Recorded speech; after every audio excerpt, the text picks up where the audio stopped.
Average Joe's Eatery and Patio Bar is North Bay's only year-round lakefront restaurant. On the shores of beautiful Trout Lake, we have been serving delicious food and stunning views since 1999. Indulge in one of our delicious menu items or simply sit with a cocktail in hand and watch the beauty of Trout Lake before your eyes. Check us out online at averagejoes.net or visit us in person at 3501 Trout Lake Road, North Bay. As a Canadore College alumni, you have access to perks. Canadore Alumni Perks. This is a lifetime membership that includes special access to great offers, opportunities to get involved, and so much more. Graduates can access discounts and special offers from businesses and hotels locally, across Canada, and internationally. Get information on special events and news, or access the alumni job portal. Keep in touch with Canadore's alumni office. Visit canadorecollege.ca/perks. Great things happen here. You rely on your vehicle to take you to the places that matter most to you. So bring your vehicle to the team you can rely on to keep it running at its best. Dave's Automotive Services. Whether you're getting your car or truck ready for the season with a tire change, making sure you're safe on the road with an inspection and certification, or doing your due diligence to keep your vehicle in tip-top shape with regular maintenance, Dave's Automotive Services has you covered. Expert troubleshooting, quality repairs, and time-efficient labor are the 3 stars of service you can expect when you bring your car or truck to Dave's Automotive Services at 411 Airport Road. Call 705-478-5544 and book your appointment today. The Frontline Podcast, Season 3. Courtney Kenny, Matthew Sukram, Derek Lindemann, Bob Coles, and Ben Long bring you closer to your favorite teams like never before. Covering everything to do with hockey in the North Bay area, exclusive interviews with the North Bay Battalion staff and players, expert analysis on the OHL, NOJHL, and more, keeping you up to date on all things Voodoos, Trappers, Lakers, and more. It's a new season, it's a new adventure. The Frontline Podcast Season 3.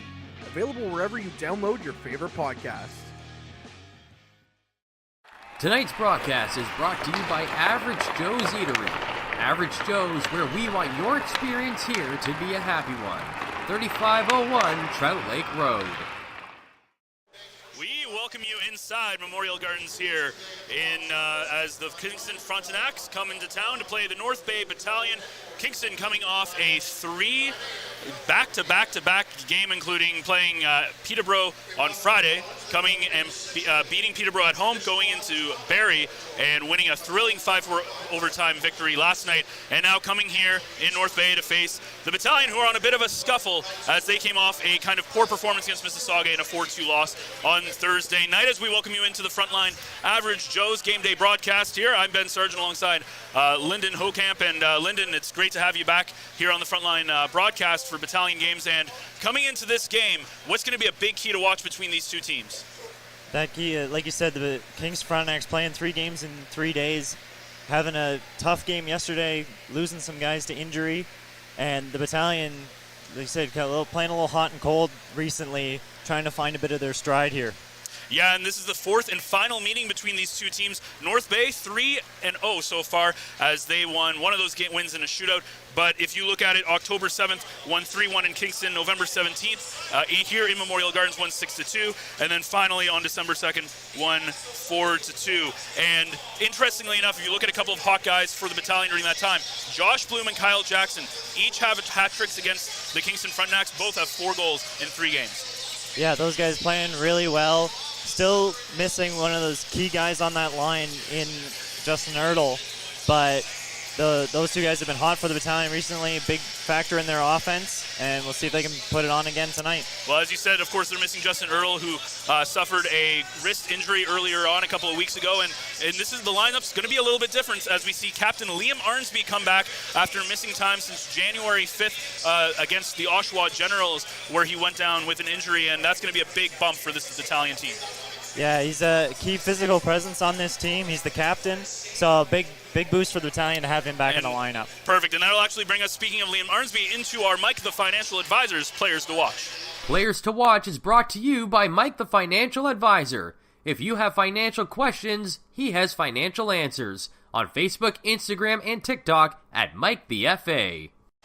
Well, Lyndon, we talked about Liam Arnsby a little bit. He's going to be on that third line with Van Stietzel, and McDonald is slotting back down to give a little bit more depth as well, with Romani popping up into the top line. But let's talk about the Kingston Frontnacs, and we're going to be talking about Thibodeau.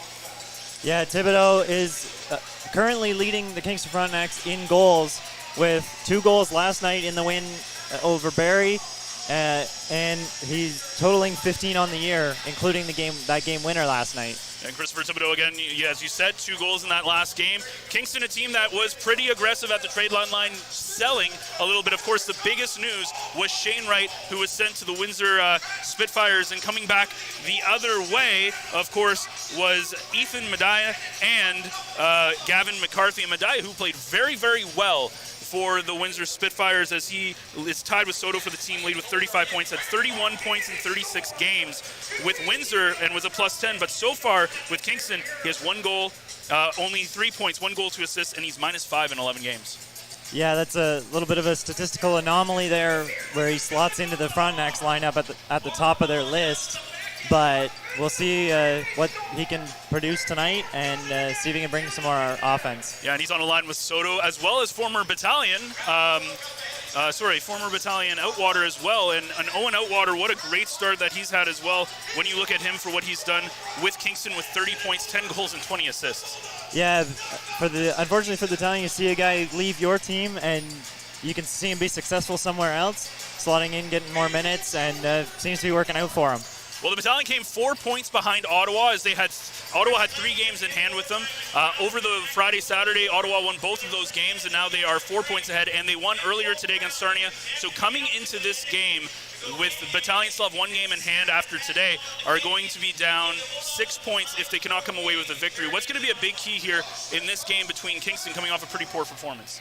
Yeah, we've been seeing the Battalion as of late playing a little hot and cold. Yep. They had a tough game you mentioned on Thursday, going down 3-0 and having to fight back to still lose 4-2. We saw them the weekend before that playing Oshawa, losing that one 4-0, but mixing in there a 5-1 win over Sudbury and another win before that against Niagara. So the Battalion just have to find what works in those games and put that on the ice tonight. And it's very interesting talking about standings. If you talk about the Kingston Frontnacs, they are right now sitting 1 point behind Mississauga for 5th in the conference. They're currently sitting 6th and 1 point behind Mississauga, 4 points behind Peterborough, and they're only 1 point ahead of Hamilton. So going into this game with how tight that kind of middle to bottom part of the standings are, this is going to be a very important game for Kingston as well.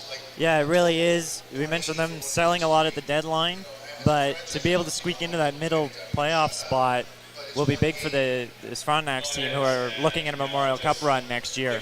Yeah, exactly. They're 12-12-1 on the road. They're looking to even things up here this afternoon, as it's a late afternoon matchup. Let's take a look at goaltending here. We look at Ivan Gigolo, who made 2 starts against North Bay so far. His first starts, he made 33 saves in 35 shots, so gave up 2 goals and lost in a shootout. The second start, he gave up 3 goals on 40 shots, so 37 saves. What a great start and what a great season so far for Gigolo. Yeah, he's played well, but I think the story is the dominance of the Battalion goaltending. Dom DiVincentis coming into this game with a 911 save percentage, and OHL Goaltender of the Month honors in January, posting a 923 and a 7-0-0-1 record in that month. Yeah, exactly. And you look at DiVincentis as well. He started in all 3 of these games so far between these 2, and he has not given up more than 3 goals. And that's kind of a thing that we talk about with DiVincentis as well, is he's a goalie who pretty much is guaranteed to not really give up more than 2 or 3 goals. Yeah, no, it's a really strong point for the Battalion to have a guy that solid in the back of your defense, and you guys can rely on that. You can have a guy like Ty Nelson who can jump into that play knowing you have a solid goaltender behind him. Of course, Ty Nelson, what a start that he's had, as he was named to the CHL team of the last month, as well as he ended up with 17.7 goals as well. And let's talk a little bit about what Ty Nelson has meant to this team lately. Yeah, Ty Nelson, we've seen him do it all year. For a considerable while, they're leading the OHL in shots taken. He's got a huge shot, and to convert a bunch of those into goals, have a solid month of January. He's hoping to continue that into this month. Yeah, it's kind of interesting. As we look, another thing that's been kind of interesting for both these teams is the special teams. We talk about the Battalion. They're number 1 in penalty kill. We know that, but they struggle on the power play. They're 14th right now, rated for the power play. What is going to be the big thing to try and get their power play going here this evening? Yeah, that power play been a bit of an issue all year. after that Mississauga game, Coach Houlihan describing the team as a little out of sync with only one power play goal in their last 14 attempts. They're just not able to convert much. They've been missing some of those big guys that usually fill the power play roles. And for the Battalion, it's to get that chemistry going will be key, and to find guys that can fill in and convert some opportunities on the power play.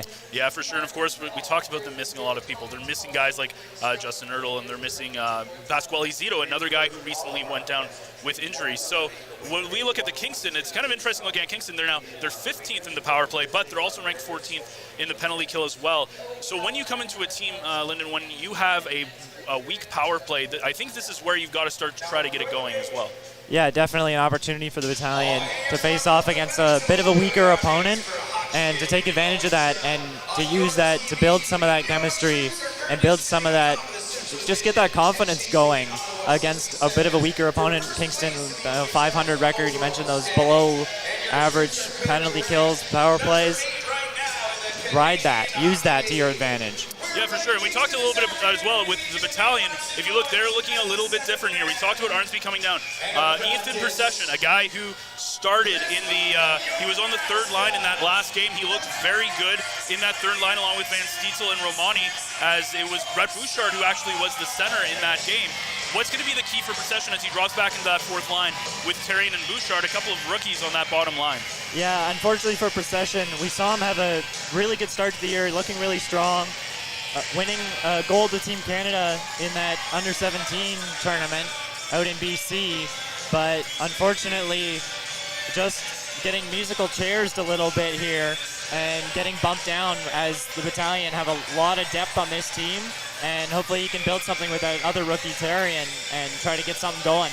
Well, of course, with Jacob Terrien, he was the guest on the front line in the last podcast last Tuesday, as myself and Courtney Kenny got the chance to talk to him about that. And one of the questions that I asked him was the amount of what's it like for the fact that Terrien's a guy that's played almost all but 10 games. Wyatt Kennedy, because of Tanias Mathern's unfortunate injury, has found himself in every single game. Procession has found himself in almost every single game as well.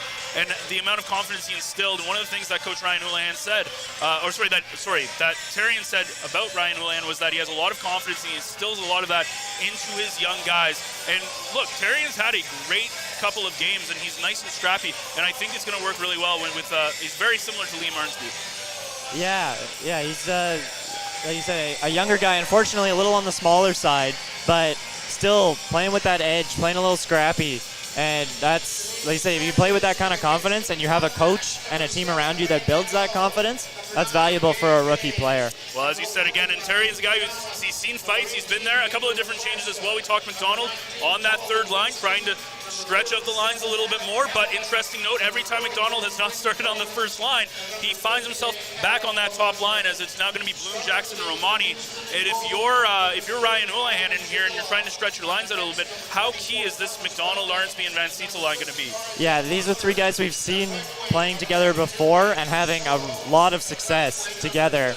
And I said this earlier in the year, I feel like the Battalion almost don't have a top line. You could list any of those top three lines as your top line, and they're virtually interchangeable. Well, yeah, sorry to cut you off there. But yeah, we've seen that with Petrov, right? With Zito out, Wakely's now taking over that spot with Tarasevic. What can you say about what Matvei Petrov has done for this team in the month of January?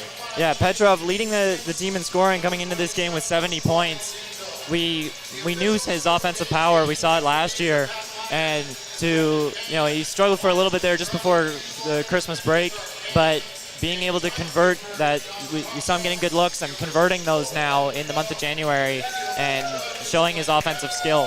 Yeah, and it's going to be interesting next year with Edmonton coming in, if he's going to have that opportunity earlier in the season to play at the NHL level with kind of guys like McDavid and other great offensive prowess as they have. And just before we get ready for action here, as we get into this game, who's going to be the big player that you think that the Battalion needs to have a huge game? We talked about Liam Arnsby before, but is there one person who's really sticking out to you that you think will need to have a big game?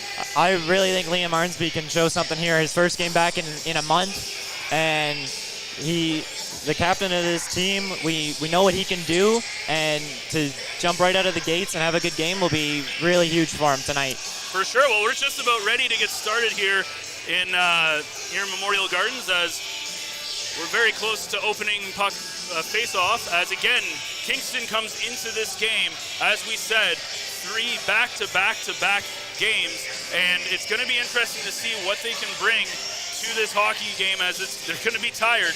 And if you're Kingston, what's your key in this hockey game? For Kingston, you got to get a strong start. We know the Battalion have a really solid home record at 17-3-1-1. And if you can put that pressure on early and bring it to the Battalion, I think you have a pretty good chance of playing well and having a good result in this game. For instance, speaking of that, Kingston, another team too, very interesting fact for them. They are the third lowest, they're the team that's third and lowest in goals against in the first period with 36 allowed, and they're tied for first with 30 game opening goals. So that's going to be a thing that we're going to have to look into at this game as well, is how much that's going to matter in this game. We talked about the Battalion. They struggle in the first half of games. And how big is going to be a big start for the Battalion here this afternoon? Yeah, I mean, it's a cliche at this point. Scoring that first goal is a big one, but that it always is. You know, if you can score that first goal, you can carry some momentum, you can have that confidence for the remaining 2 periods of the game. And really, the Battalion, we've seen them cruise in those last 2 periods. Yeah, they did struggle against Mississauga again, open the scoring within the first 2 minutes, something that the Battalion really did struggle with here, as we are just about to get set for the national anthems to get started around. When we come back, it'll be myself with Derek Lindemann giving you the call here this afternoon between the Kingston Frontnacs and the North Bay Battalion. Meals are a special time for families to gather, share their day, and spend quality time together. Those dinners are made extra special when you add tropical produce found in the markets and grocery stores that carry La Huerta imports. La Huerta knows the importance of family, so they know which quality products make the best quality meals for your customers, whether it be Mexican Hass avocados, Brazilian figs, Ecuadorian red dragon fruit, or something just as exotic and special. To get your supply of the best tropical produce at competitive prices with brands buyers trust, contact La Huerta Imports at 705-752-1478.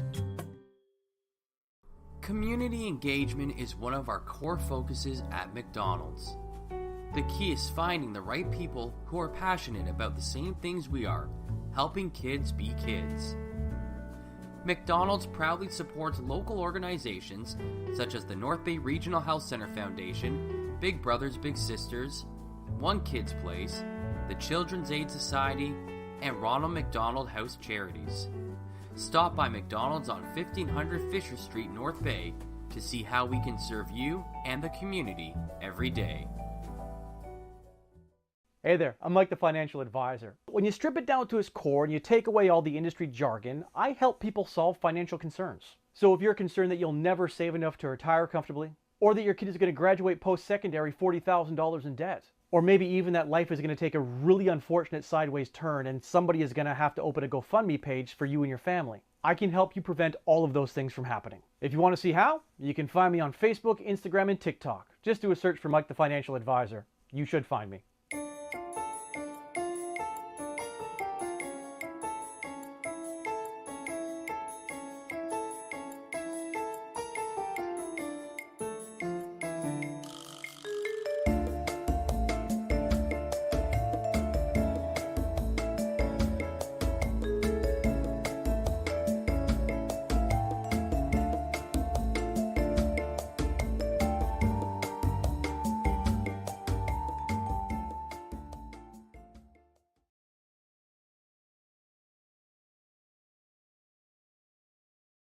We're all capable of doing more. More speed, more reps, more commitment to getting every detail perfect. And that's why it's important we never miss a donation appointment. Blood and plasma donors are needed every day in Canada to support thousands of patients that rely on Canada's lifeline. We're asking you to join the Hockey Gives Blood Partners for Life team. Join today by downloading the Give Blood app or book online at blood.ca/HGB. Tonight's broadcast is brought to you by Average Joe's Eatery. Average Joe's, where we want your experience here to be a happy one. 3501 Trout Lake Road.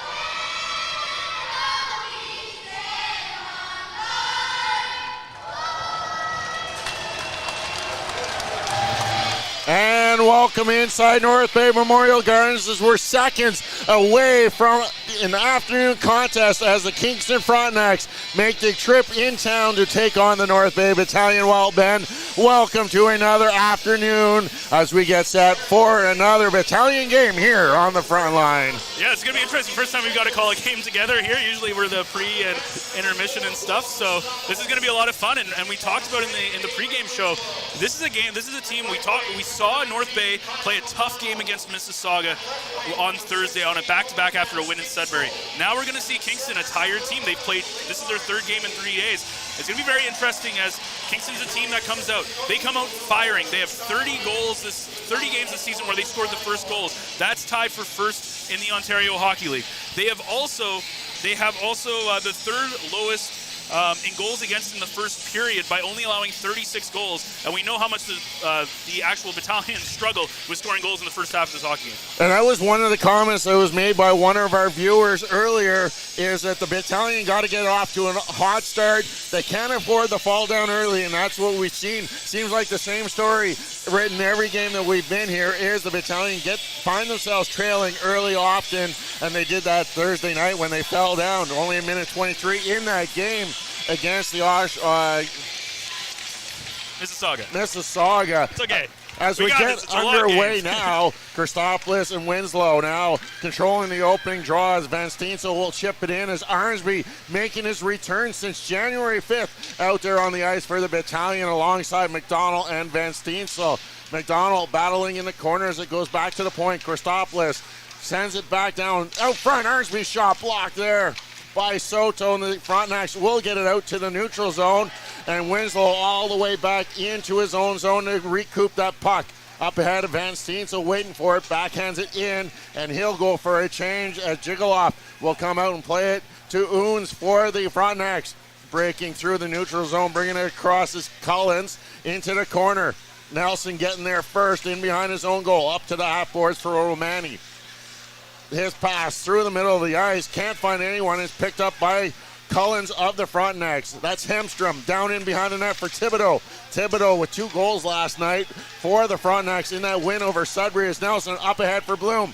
Left wing side, stops up as he reaches the bottom, tries to send it out front, and the Kingston will just send it into the corner. Around to the far side, Collins now for the Frontnacs, cross ice looking for Oons. He gets the red line and fire it in around, all the way around to the far side. Nelson gets in there alongside Poole. Sends it down into the corner. Ty Nelson, the native of Toronto, Ontario, will play it to the half boards. Bloom battling for it back to the point. Hughes sends it to the far side for Snyder.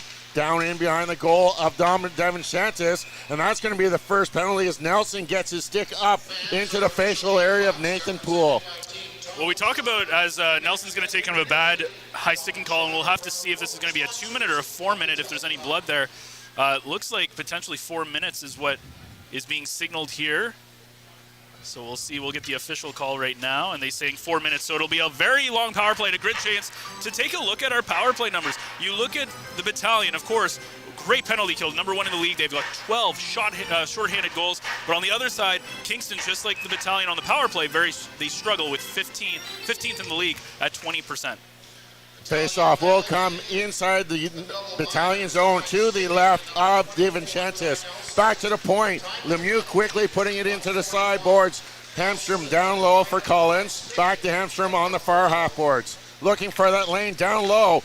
Puck in the crease, and jumping on that is DeVinchentis, and we're going to have a face-off here 13 seconds into this man advantage. Well, 2 minutes in, one of the things that we talk about with the Battalion is how their passing is. When their passing is crisp, they look like one of the best teams in the entire league. When their passing is not crisp, like we saw on Thursday, they tend to be a team that struggles a lot. So that's something, obviously, they're on the penalty kill now, but we're going to have to take a look at as this game continues. Lemieux at the point. Hamstrom down low as Collins is in behind the goal. Looking at centering pass, knocked away as DeVinchentis tried to hop on it. Christopoulos will send it all the way down the ice. Jiggleoff will come out and leave it there for Ian Lemieux. Acquired from the Barrie Colts at the tread line by the Kingston Frontnacs. So we'll start the rush up. Far side, Hamstrom can't handle it. Christopoulos will find it and send it all the way down. Break, Tarasevic, short-handed. Nikita Tarasevic opens up the scoring. with the shorthanded marker. Well, Tarasevic, he is the shorthanded king. I believe that is his 4th shorthanded goal of the season.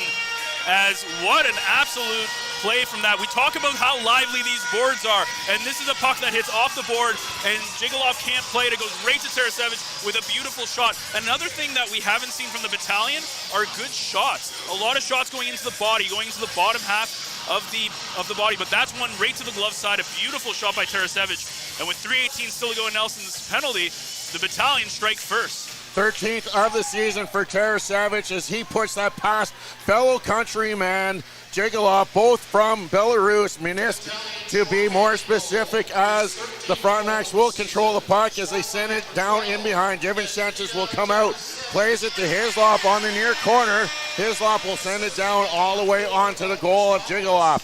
Leaves it there for Ben Roger. Ben Roger, one of the 2 drafted players in the NHL for the Frontnacs, as the Frontnacs can't get it in. Finally, Thibodeau will send that in. Divin Sanchez will wait for it. He'll rim it around.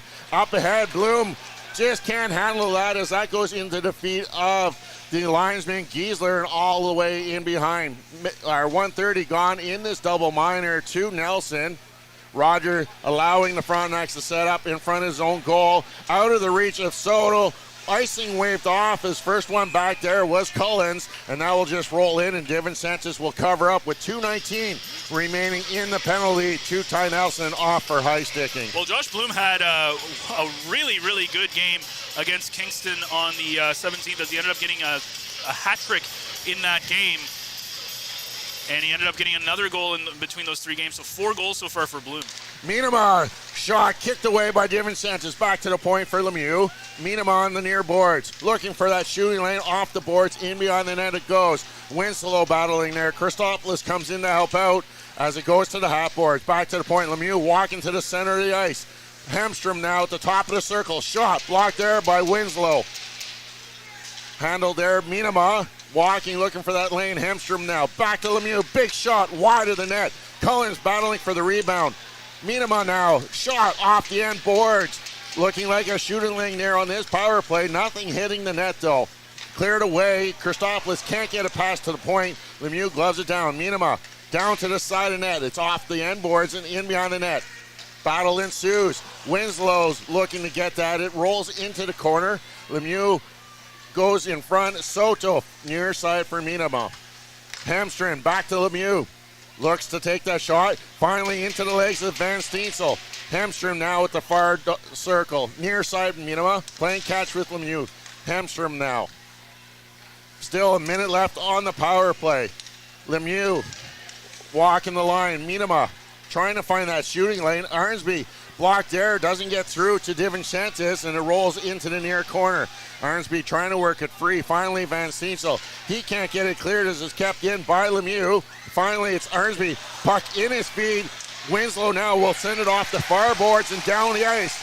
40 seconds remaining in this power play, and 5 minutes gone in this first period, when the Battalion on a shorthanded marker by Tarasevic will take a 1-0 lead. Hislop on the far corner, battling there. Thibodeau back to the point. That was left empty as Budnick was changing for the Frontnacs. Spinning around was Rogers. Cross ice at the Frontnacs blue line. He goes to Budnick. Chipped in there by Poole as he chases it into the far corner. Back to the point, Budnick sends it towards net. Now Tarasevic with another breakaway. Makes the moves, loses the handle. He sends it into the right pad of Jigalov. Second glorious opportunity for Tarasevic, just losing the handle of the puck. Back to the point for Lukin, near side for Hislop. The penalty has expired, and we're back to 5-on-5 action here. As Thibodeau picks up that puck, back to Rogers. Far side to his partner Budnick. Up ahead, it goes down in on Divin Sanchez. Quickly playing it up, trying to catch the Frontnacs on a line change as Romani takes that into the near corner. Back to the point, Petrov. Far side, Kennedy coming in off the point. Has his stick lifted, and the Frontnacs will regroup and take it out. Hughes up ahead for Brooks. Gets across the line, sends it down in behind the goal. Loose puck there, picked up by Kennedy. Spins in behind his own goal now. Off the boards, out to the neutral zone. Petrov trying to make a pass. It's just still in his feet as he's right in front of his own bench. Taken away by Brooks. back to the defense partners.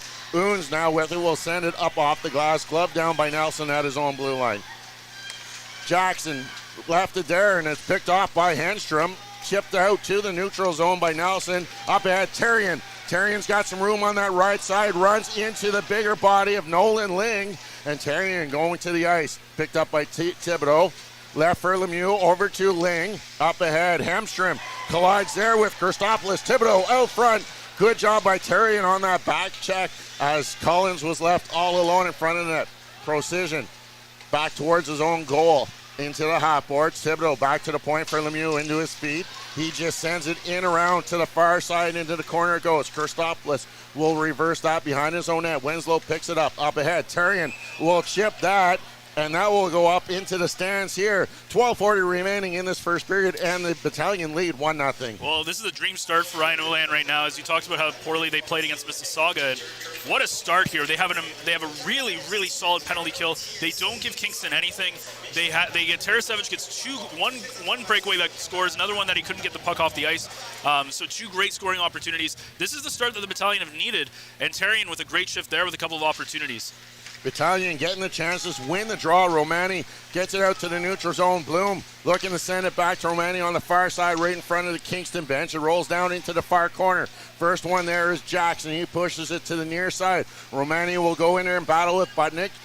And Bloom will just backhand that towards the goal, and Jiggleoff will hold on to that for a whistle. Face-off coming inside the Kingston zone here with 12:20 remaining in this opening period. We talked about Bloom getting a hat trick against this Kingston team. Jackson in one of the games as well, also with a hat trick, and I would love to get these guys going. And Bloom, who struggled lately trying to score goals, but he has gotten on the score sheet a little bit more. But if you can get Jackson and Bloom going, who haven't done too well 5-on-5, that would be a big boost to this Battalion lineup here in the month of February after kind of a tough January. And honestly, Derek, without Matvei Petrov, I don't know if this team would be where they are in the standings. No, Petrov, 70 points on the season. He has 22 goals on the season to go along with the 48 assists. So Petrov up with the leaders in points as the Battalion trying to ham the Frontnacs in after that draw in the offensive zone. Back to the point. Hisloff will send that down to the half boards. Romantic to the point. Looking to center it, gets his pass back off the feet. Nelson now at the blue line into the skates of Jackson as it squirts to the blue line. Poole sending it across the ice. Wide open there was Rogers. He'll circle it in front of his net. He passes it back to Butnick all the way down. Hughes will just chip that in as the Frontnacs will go for a change. The DiVincentis will leave it behind his goal for Hislop. Up ahead. Bloom will chip that in and go for a line change. Lemieux, first one back for the Frontnacs in behind his own goal. Gets it out to Collins. Skating up with it now is Thibodeau. He's got some room trying to go down that left side. Lucan will come in and just tick it into the corner. Tarasevic will chop that out to the neutral zone. That will roll all the way down into the corner of the Frontnac zone. Lemieux gets tripped up by Wakely. Puck will be sent in behind the net. Petrov gets it back from Wakely at the side dot. Down low, Wakely at the side of the goal. Behind the net he goes. Tarasevic now with it. Back skates all the way to the blue line. Will send it behind the goal. Tarasevic can't handle that as Oons will pick it up and carry it out. Up ahead, Hemstrom as he gets through the neutral zone across the red line. That's Collins. Shot fired into the pads. DiVincentis will hop on that and will hold on here for a whistle. 9:08 gone in the first period, and the Battalion still with a 1-0 lead. Well, DiVincentis, if you look at the three games that these teams have played, it's the classic. He gives up 2 or 3 goals. That's what he seems to do this season. Is he doesn't give up a lot of 4-goal-plus games, and he doesn't have a lot of one-er shutouts this season. He's a guy who will constantly give you the 2-3 goal outing, and for a team that can score this much like the Battalion, that's pretty much all you need, and he's been so good this season. Vance Tinsel will send that up to the neutral zone where Snyder will pick up the puck for the Frontnacs, Outwater battling for it, who came over in the offseason from the North Bay Battalion to the Frontnacs, looking to get some more ice time. Big hit there as Arnsby runs over Rogers, something the Battalion have been missing as Arnsby out a couple weeks and getting his return now after that January 5th was his last game as the Frontnacs retreat all the way into their own zone. Butnick up ahead, and that's chipped in by Soto. First one there as DiVincentis comes out to play. He has to get that away before Minima comes in on him. Sent in behind the net. Winslow now with it, being watched there by Hughes.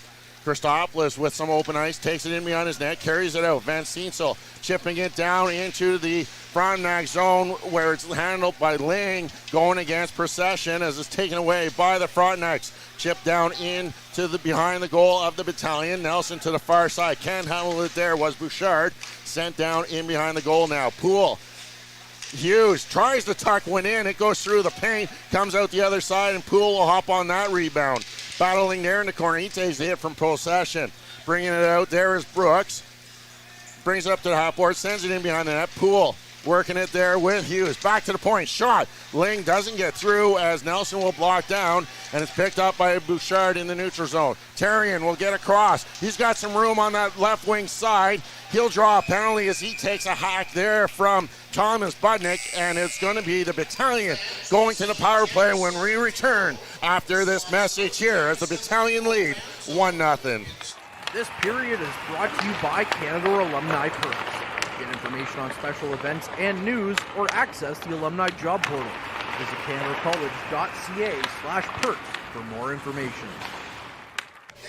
And welcome back as the North Bay Battalion strike early on a shorthanded opportunity as Nikita Tarasevich taking that puck off the end boards as Christopoulos picking up the assist on that. What a great start for the Battalion as they have that 1-0 lead. Yeah, they looked really good, Derek. I mean, you look at them defensively, what they've done in their defensive zone in front of DiVincentis. They've not given Kingston any room to work in that high slot area as they've had to try to go on the outside and the side of the net. And Terrian doing a great job of drawing a penalty is probably the best stick handling that we've seen from Jacob Terrian, and I'm going to say it's because he was on the podcast most likely, but he was a guy who he did really well in the U16 AAA Midget League as he was more than a point per game player. He had 38 points in 27 games, including 24 goals. He's a guy that can put the puck in the net, and I think as he gets older and as the years go on, he's going to be a guy who will be a very solid goal-scoring threat for the Battalion. Battalion win the draw on that power play as it's sent down to the corner. McDonald looking to center it, goes off of the skates,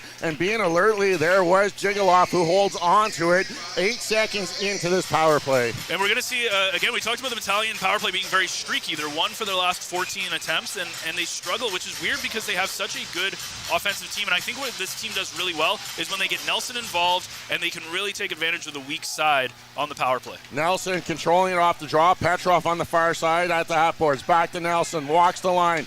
Bloom, top of the circle, down low. McDonald in front. Tries to back that hand across the ice, but he gets it back to the point to Nelson. They're slowing things down as Petrov at the half boards. Nelson's one-timer as he puts that past. Nelson strikes here, and the Battalion lead 2-0 on that power play marker. Well, that is a classic Sheldon Surrey goal. That's goal from Ty Nelson. What a shot. So this is something that they have to do. They have to start setting up Nelson a lot more on the power play. And if you look at a lot of their past power play goals recently, it's been Nelson who's been the forefront of that. And Nelson goes right in front of that that Ovechkin area, a little bit closer to the blue line, and his shot is absolutely perfect. Jiggaloff has some guys in front of him. He can't see, and it goes perfectly underneath the bar. And that is one of the most beautiful goals that you will see on a power play, and it's one of the most beautiful ones I've seen in person in a very long time. Nelson, 17th of the season, as that whiz past Ian Lemieux, who was screening his own goaltender as the Battalion with the 2-0 lead.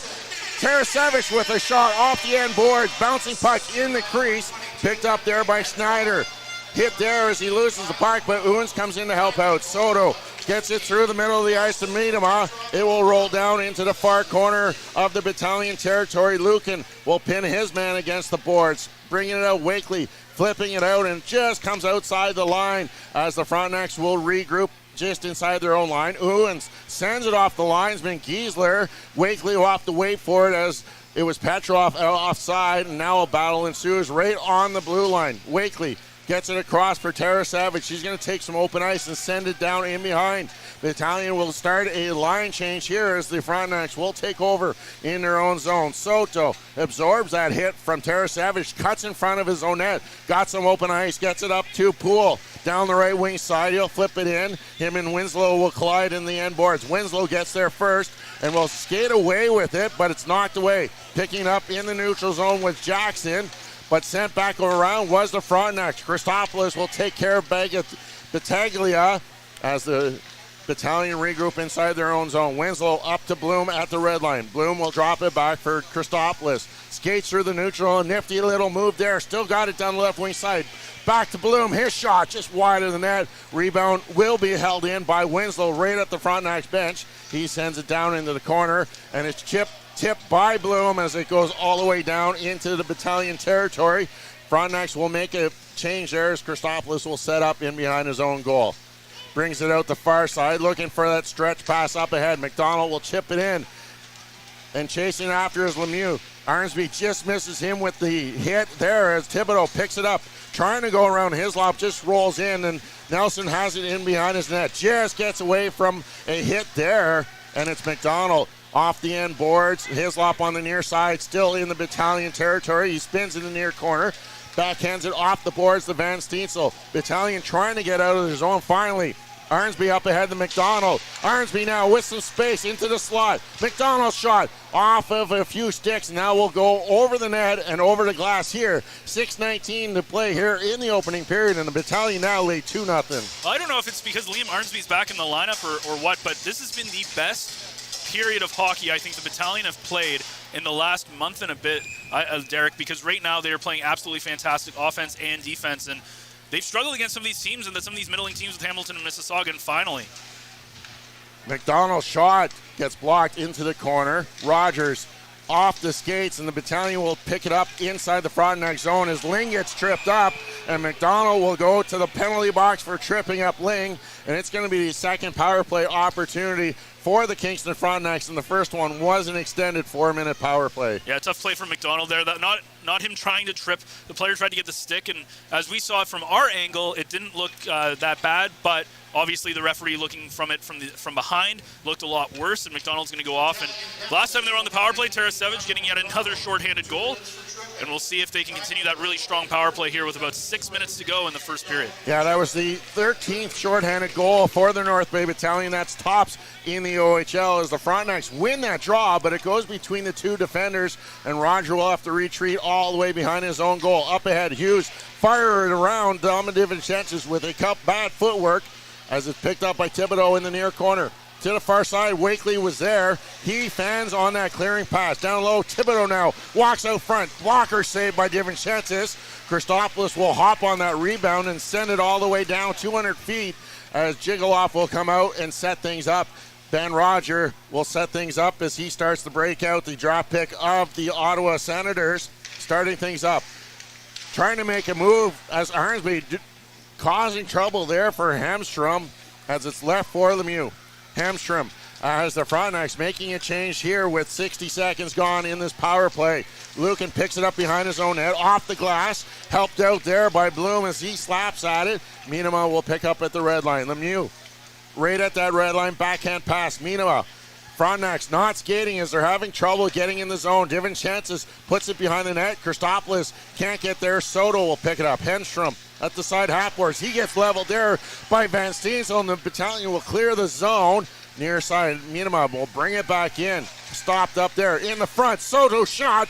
Saved there by DiVincentis, and he'll hop on the rebound. 35 seconds remaining in the penalty to Kyle McDonald. We're talking about Minema, who's had a very tough time coming over from Windsor, as very solid in Windsor, as he had 31 points in 36 games. He was a +10 for the Spitfires, and he comes here in Kingston, and he only has 4 points in 11 games. He's a -5, and he's a guy that Kingston would love to get going. He, of course, was part of that Shane Wright deal that saw Shane Wright go to the Spitfires, which was obviously kind of one of those trades with him coming back from Seattle that Kingston was kind of forced to make a little bit to try to get some assets for him.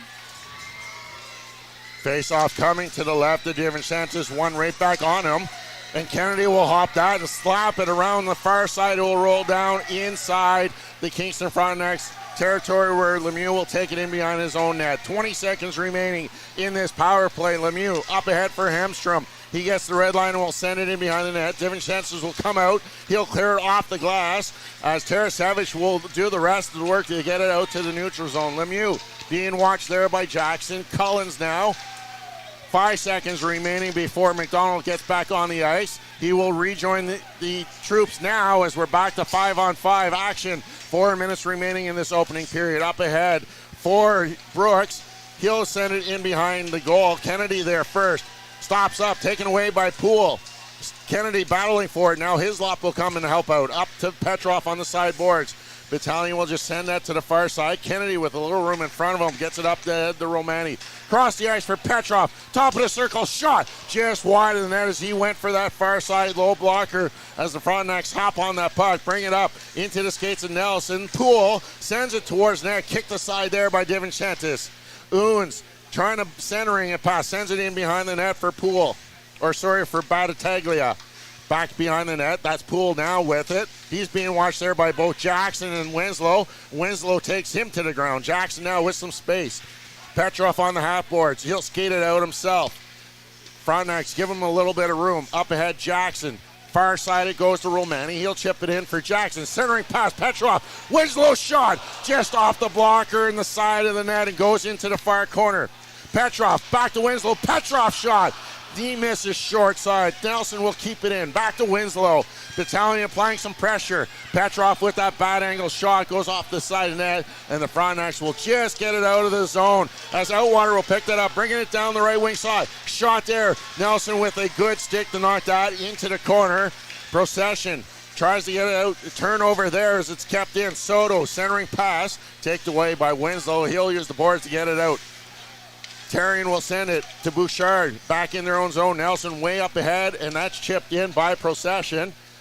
Gigolo will leave it there for Rogers. He'll take a hit from Bouchard. Ling will get it up. Terrian trying to do some hard work. Hughes battling against Christopoulos. Gets around. Trying to cut to the front of the net. It's knocked away by Bouchard on the back check, doing some excellent work. 2 minutes now remaining in this opening period, and the Battalion lead 2-0. Outwater will send that back into Battalion territory where it's picked up. Hislop just getting across the line, sends it hard around. McDonald on the half boards, leaves it there as he overskates it. Arnsby watching there against number 90, Hemstrom. Ling battling, chopped back in by Van Steensel. Hislop. Ling has his stick knocked away, and Arnsby's going to get called for that. So the Frontnacs will go back to the power play as Liam Arnsby will go to the box. 2 minutes for interference. Well, Arnsby's saying that all he did was try to lift up his stick, and he's trying to argue with the referee. And I've never seen a penalty not get called because of a player argument with the ref. But, yeah, it was one of those things where he just tries to lift the stick up, I think a little bit unnecessarily, and it comes out of his hand, and he's going to get knocked for interference as in his first game back in quite a while. So the Battalion now going to be dealing with their this is now going to be the 8th minute they're going to be spending this period on the penalty kill after that double minor from Nelson at the beginning of the period. And so far, 0 for 3 going into this for Kingston on the power play. Frontnacs win that all the way back inside their own zone again. Thibodeau to the neutral zone, off the skates of blue. Van Steensel will carry it in, trying to make a move. Rogers will stop him and interfere, and the crowd really getting on the officials there, looking for that interference call, as that's Outwater just getting across his own blue line. Hughes now will carry it in. He gets knocked off the puck by Van Steensel. Lucan with it in behind the net. Christopoulos there helping out, battling against Outwater. Centering pass, only one there was Josh Bloom. He calmly sends it down the ice. Gigoloff will take that and stop it before it hits the goal line. Rogers will set up behind his own goal as we got 1 minute remaining in this opening frame as he carries it across the line. Hemstrom just gets in and backhands it down behind the goal. Picked up there by McDonald. Stops, looking for that open ice, and he'll use the boards to send it all the way back down. Battalion have killed off 60 seconds of the penalty to Arnsby. Frontnacs can't get in. They finally do. That's Cullens into the near corner. Being watched there by Kennedy. Back to the point for Minama. Looking for a shooting lane into the chest, and Dom DeVinchentis has no problem with that save. Again, one of the things that we talk about, why this penalty kill, why do they have 13 shorthanded goals? The answer is because of their speed. They get so many opportunities where you have loose pucks in the neutral zone that they're able to grab and take all the way down to the other end with their speed. We see Saracevic, we see Van Steensel with a beautiful move that it looks like he ended up getting tied up with the defender, and unfortunately no penalty calls, to the chagrin of this crowd here in North Bay. But so far, Battalion showing you why their penalty kill is so good. Frontnacs win the draw as Lemieux can't keep it in, and he brings it back in offside. So a mistake there by Lemieux of the Frontnacs, and it will cost them an offside as faceoff will come outside the Battalion zone right in front of their own bench. And again, a very good period if you're Ryan Houlihan and the Battalion, as We talked about them, Kingston being so good in the first period and the Battalion being so bad in the first periods, and of course, this would be the game where they decide that the Battalion are going to have a very good first 20. Hemstrom, pass intercepted by Van Steensel, brings it in. Looking to Tarasevic, shot, and that's easily saved there. Is that taken in the bread box by Jigalov? Yeah, and again, this is an instance where it's, both the offensive players for the Battalion are getting into the rush there with Van Steensel and Tarasevic. And I think if you're Kingston, they need to be a little bit more aggressive in that neutral zone to stop those opportunities. They've allowed way too many shorthanded shots on Jigalov here, who should not be working this hard on the penalty kill. Yeah, 8 shots by the Battalion in this first period, and a good 4 or 5 of them as another one. This time Tarasevic sending it over the net. 12 seconds remaining, and Tarasevic sends that down to Nelson. He's going to skate backwards in beyond his own goal, out the far side. He's still got some room. Finally sends it down. 5 seconds remaining. Tarasevic hopping on that, but the buzzer will sound here to bring to a close here the first 20 minutes, as it's the North Bay Battalion scoring twice to take a 2-0 lead into the dressing room. Ben, a really great period by the North Bay Battalion. Yeah, great defense from the Battalion, great offense, some great chances. Kingston needs to be much more aggressive in the defensive zone to stop some of these opportunities that they're just kind of handing the Battalion. But if, again, with their poor performance against Mississauga on Thursday, you have to be ecstatic about what they had in this first 20. While each team fired 8 shots toward the goaltender, Battalion were able to saw Jigalov twice in that opening frame. As we step away, when we return on the other side, Lyndon Holtkamp will rejoin you, Ben, for all of your first intermission content. The pregame show is brought to you by La Huerta Imports, family owned and operated since 1995. Visit LaHuertaImports.com for more details. Meals are a special time for families to gather, share their day, and spend quality time together. Those dinners are made extra special when you add tropical produce found in the markets and grocery stores that carry La Huerta Imports. La Huerta knows the importance of family, so they know which quality products make the best quality meals for your customers, whether it be Mexican Hass avocados, Brazilian figs, Ecuadorian red dragon fruit, or something just as exotic and special. To get your supply of the best tropical produce at competitive prices with brands buyers trust, contact La Huerta Imports at 705-752-1478. Community engagement is one of our core focuses at McDonald's. The key is finding the right people who are passionate about the same things we are, helping kids be kids. McDonald's proudly supports local organizations such as the North Bay Regional Health Center Foundation, Big Brothers Big Sisters, One Kids Place, the Children's Aid Society, and Ronald McDonald House Charities. Stop by McDonald's on 1500 Fisher Street, North Bay, to see how we can serve you and the community every day. Hey there, I'm Mike the Financial Advisor. When you strip it down to its core and you take away all the industry jargon, I help people solve financial concerns. So if you're concerned that you'll never save enough to retire comfortably, or that your kid is going to graduate post-secondary $40,000 in debt, or maybe even that life is going to take a really unfortunate sideways turn and somebody is going to have to open a GoFundMe page for you and your family, I can help you prevent all of those things from happening. If you want to see how, you can find me on Facebook, Instagram, and TikTok. Just do a search for Mike the Financial Advisor. You should find me.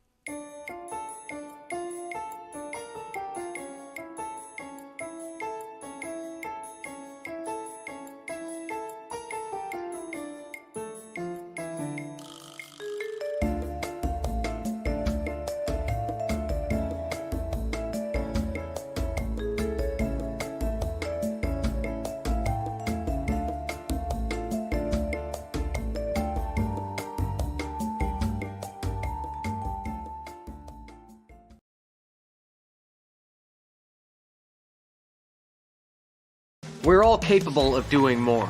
More speed, more reps, more commitment to getting every detail perfect. And that's why it's important we never miss a donation appointment. Blood and plasma donors are needed every day in Canada to support thousands of patients that rely on Canada's lifeline. We're asking you to join the Hockey Gives Blood Partners for Life team. Join today by downloading the Give Blood app or book online at blood.ca/HGB. Tonight's broadcast is brought to you by Average Joe's Eatery. Average Joe's, where we want your experience here to be a happy one. 3501 Trout Lake Road. And welcome back inside Memorial Gardens. After an exciting first period of play, the North Bay Battalion find themselves up by a score of 2-0 over the Kingston Frontnacs. And it was Nikita Tarasevich that opened the scoring at 2:23 of the period off a beautiful goal off the bounce off the end boards, shorthanded. And then Ty Nelson scores on the power play for the Battalion at 11:15. For the penalties, Ty Nelson takes a high sticking penalty at 1:41 and for a double minor, followed by Thomas Budnick for the Frontnacs at 10:46, McDonald for tripping at 13:54, and Arnsby for interference at 18:46. The Battalion go 1 for 1 on the power play, while the Frontnacs go 0 for 4. And it's dead even in the face-off circle, as they're both 9 apiece. And this week on the Frontline podcast, Jacob Tarian joined the boys for a little chat. We'll see what they have to say. Speaking of a couple of goals, I mean, we'll fast forward to the current season. I mean, you got 3 goals on the year, but 2 of them, your first 2 coming in the same game. I don't think I've ever seen a Battalion rookie score multiple goals, and like his first 2 goals like in that fashion, since they moved up to North Bay. What's going through your mind where at that point it had been a couple of games and now here they are, bang bang? Yeah, it was crazy. Didn't feel real when I scored my first one. I knew it was coming. I was getting chance after chance. So that was actually my first trip to the game too. I think it was my first home game of the year, and then I scored that. And then it was a great pass by Jacko. And then second one, I was just sitting on the crease and Rome's found me, and just a lucky tap in. But yeah, it definitely didn't feel real, and it was a huge monkey off my back after I scored those. I think it's absolutely ridiculous. You go and get 2 goals like that. It's like, oh my God, what's going on here? Something's like, was there something in the pregame that you could take us through? Like, did you do anything different that day? Like, have you been doing the same thing since? Like, not really, no, like not in particular, but I think I just felt it coming, and it was the right time, and just got open and scored. I wanted to ask more recently as well. I mean, obviously being a rookie on this team, but you haven't really had the rookie lap experience until, of course, this past weekend playing in your hometown barn with Oshawa. What was that like? It was crazy. Yeah, that did not feel real. Just growing up there, I was a 7th skater. So been growing up watching those games, season tickets, all that. So definitely coming back was cool. Got to see all my family after. Had a couple of boxes just for me and all my friends too. So yeah, it was great coming to see them and just being home. It's awesome. Was it a little nerve-wracking though when you go out there and the boys aren't with you at first? Oh yeah, I didn't want to do it at first, but then Bloomer convinced me, so I'm glad I did it though. I was gonna say, like, is it kind of one of those things where everyone says, "Oh, we'll jump with you," and then none of them jump? But I guess if Bloomer's telling you to go, then you go. Yeah, I knew I was doing the rookie lap, but yeah, it was still nerve-wracking. What's it compared to being on the ice when you're like a kid or younger before you're an OHL player? How different does that ice feel under your blades when you're playing in the OHL? Oh, it feels awesome. It's no one I've made it to a step that I've been dreaming of since I was younger. It feels amazing, and just excited to see what the rest of the season holds. So I wanted to ask as well. We talk about grit on this team and playing the Battalion way, and I think no one exemplifies that as well as your captain Liam Arnsby. You know, he's a scary guy to go in corners with. I would not want to go into a corner with number 11. If I had to pick another guy on the team I wouldn't want to go into the corner with, is probably you. So I wanted to ask, what's your mindset when you're battling in the corner with these guys? And some of them, I mean, on your elite prospects page, you're listed at 5'5". So some of these guys have a foot on you, and you go in there with no fear. It's wild. Yeah. Well, I'm definitely not 5'5". I think I'm around 5'7", but I think I need that updated. But yeah, I think I just always play the chip on my shoulder, and I know that I have to work harder than everyone else for everything just because of my height. But I feel like it doesn't bring me any disadvantages at all, and I think it might even be an advantage. Like seeing all these smaller guys now going to the NHL, it's a more skill-based game, and if you know how to play the game, then height doesn't matter. So going to the corners, definitely I just play the chip on my shoulder and try to win every battle and prove myself each time on the ice. Well, we'll have to call up our buddies at Elite Pro. I don't have any friends at Elite Prospects, but we'll have to get that figured out. On that token as well, how cool is it to have an Elite Prospects page? Oh yeah, it's awesome. I think I got mine back a couple years ago when I went to a tournament in Philadelphia. I was pumped. Yeah, like, do you just happen to one day stumble upon it, or do they tell you in advance that, hey, you're getting a page? After that tournament, I just kept checking, and then one day it just popped up. That's such a wild thing. That's like almost like that's got to be a hockey player's equivalent of getting a Wikipedia page. Yeah, it's awesome. I wanted to ask about you and the boys showing up pretty stylish as well in Oshawa, wearing those third jerseys, but on the bus as well. Some of you guys wearing those old Centennial jackets. Whose brainchild was that? And wear those old colors from the 90s. It was kind of wild to see.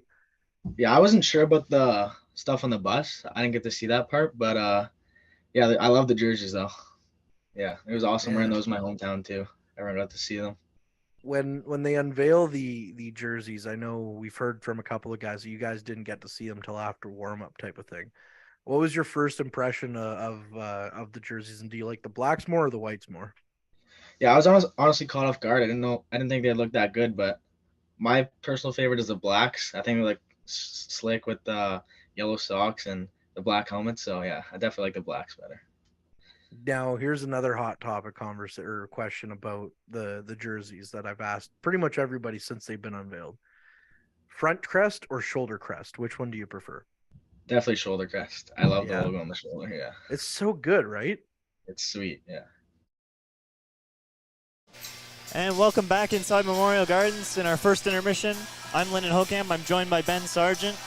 And Ben, what'd you see in that first period that you liked? Yeah, there's a lot. First, I want to say Derek Lindemann again cut it right before I was about to talk on the podcast clip. So if you want to see more, watch the whole podcast on our YouTube channel. And that was kind of an unfortunate thing that Derek did, and I gave him a piece of my mind. So, just on that note, Ben's very good at speaking. Like, he's a natural public speaker. But yeah, there was not a single word of him in either clip that we have from that podcast. I don't know if he actually spoke. I haven't got around to watching the whole thing yet. That's my plan for Monday. My drive into work is to listen to it, and I plan to see if Ben actually says anything. I had some good comments. I thought I had some good comments, but apparently not good enough for Derek, who cuts our podcast for us. Not good enough for the highlights. No, apparently not. But as we talked about this first period, what a great first period for the North Bay Battalion. They struggled so much against the Mississauga Steelheads on Thursday. They were slow. They didn't look good. They looked kind of lethargic. They just didn't have that play. And when you look at them today, you see the team that is in potential to be number one in the OHL, as they're kind of fighting with Ottawa for that spot right now, sitting in second. But wow, what a fantastic opening period for them, as they had great defense, a great penalty kill. We're going to talk about that in a little bit, and some great offensive chances, including Tarasevic, his fourth shorthanded goal this season. Yeah, this Battalion team is a team that relies on that energy, and they like to play off that counterattack a lot, and we saw it pay off for them on that shorthanded goal from Tarasevic.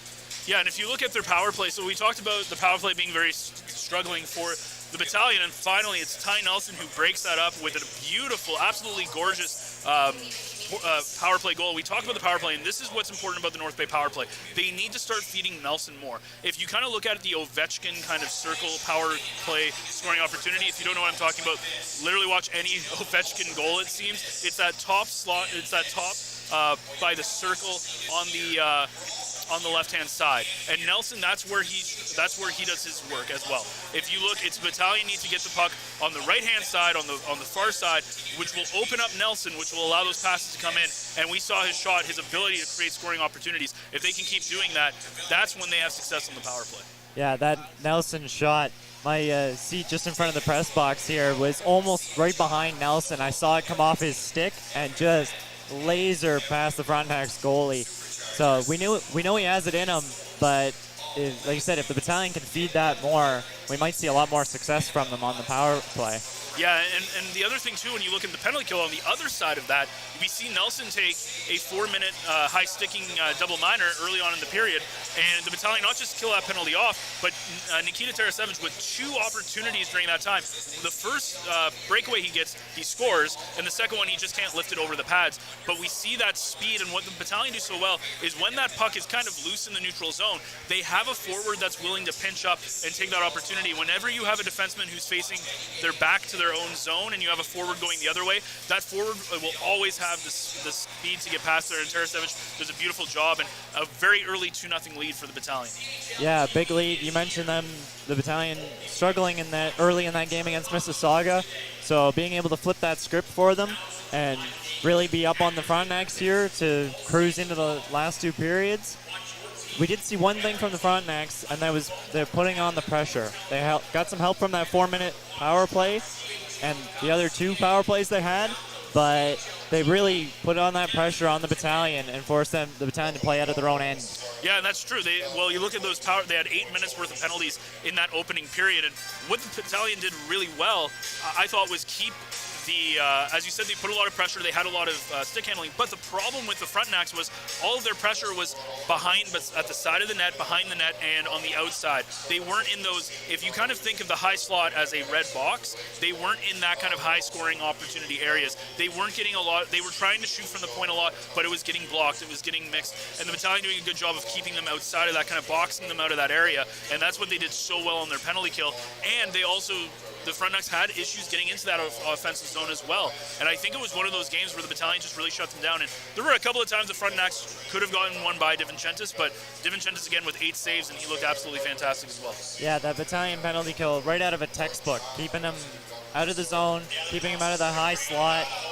I was watching that Frontnacs power play, and I always like to see the puck movement and see how well teams move guys around that don't have the puck. And there wasn't a whole lot from the Frontnacs. A lot of around the sides and not a lot in the middle. So we'll see what will change here in the next 20 minutes. And when we get back, we'll have Derek Lindemann will rejoin, and him and Ben Sargent will have your call of the second period between the Battalion and the Frontnacs.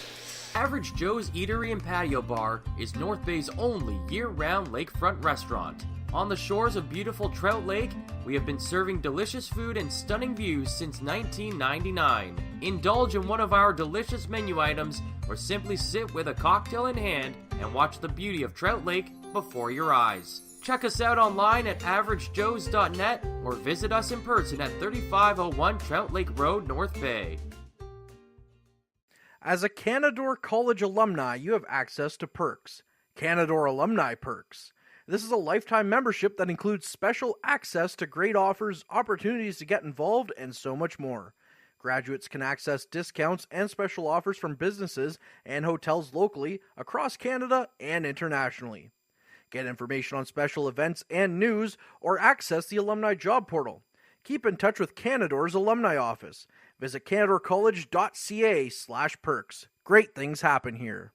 You rely on your vehicle to take you to the places that matter most to you. So bring your vehicle to the team you can rely on to keep it running at its best. Dave's Automotive Services. Whether you're getting your car or truck ready for the season with a tire change, making sure you're safe on the road with an inspection and certification, or doing your due diligence to keep your vehicle in tip-top shape with regular maintenance, Dave's Automotive Services has you covered. Expert troubleshooting, quality repairs, and time-efficient labor are the 3 stars of service you can expect when you bring your car or truck to Dave's Automotive Services at 411 Airport Road. Call 705-478-5544 and book your appointment today.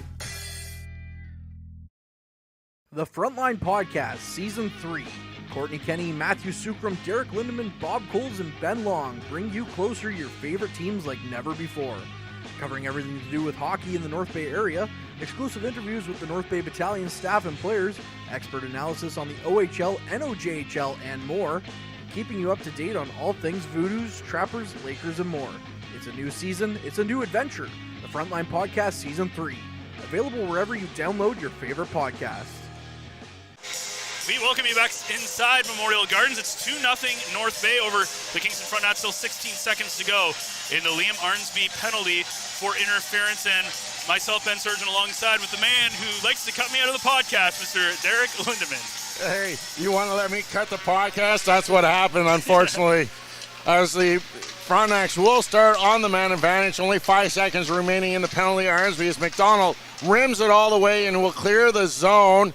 As now Van Steens will break it in across the line. We're back to 5-on-5 action as Arnsby steps out of the box. He'll touch that puck and send it back to Nelson, cross ice to his lap, and it's just sent in behind the goal of the Frontnacs. Van Steensel at the half boards, getting worked over there by Rogers, and Van Steensel will send it down into the corner with Hemstrom. will get it back to the corner. Rogers now with it. His backhand pass intercepted it there by Kyle McDonald, skating towards the point. Near side, Nelson skating in, shot in front, tipped there by Arnsby just over the crossbar. Still in the Frontnacs zone. Arnsby on the near half boards.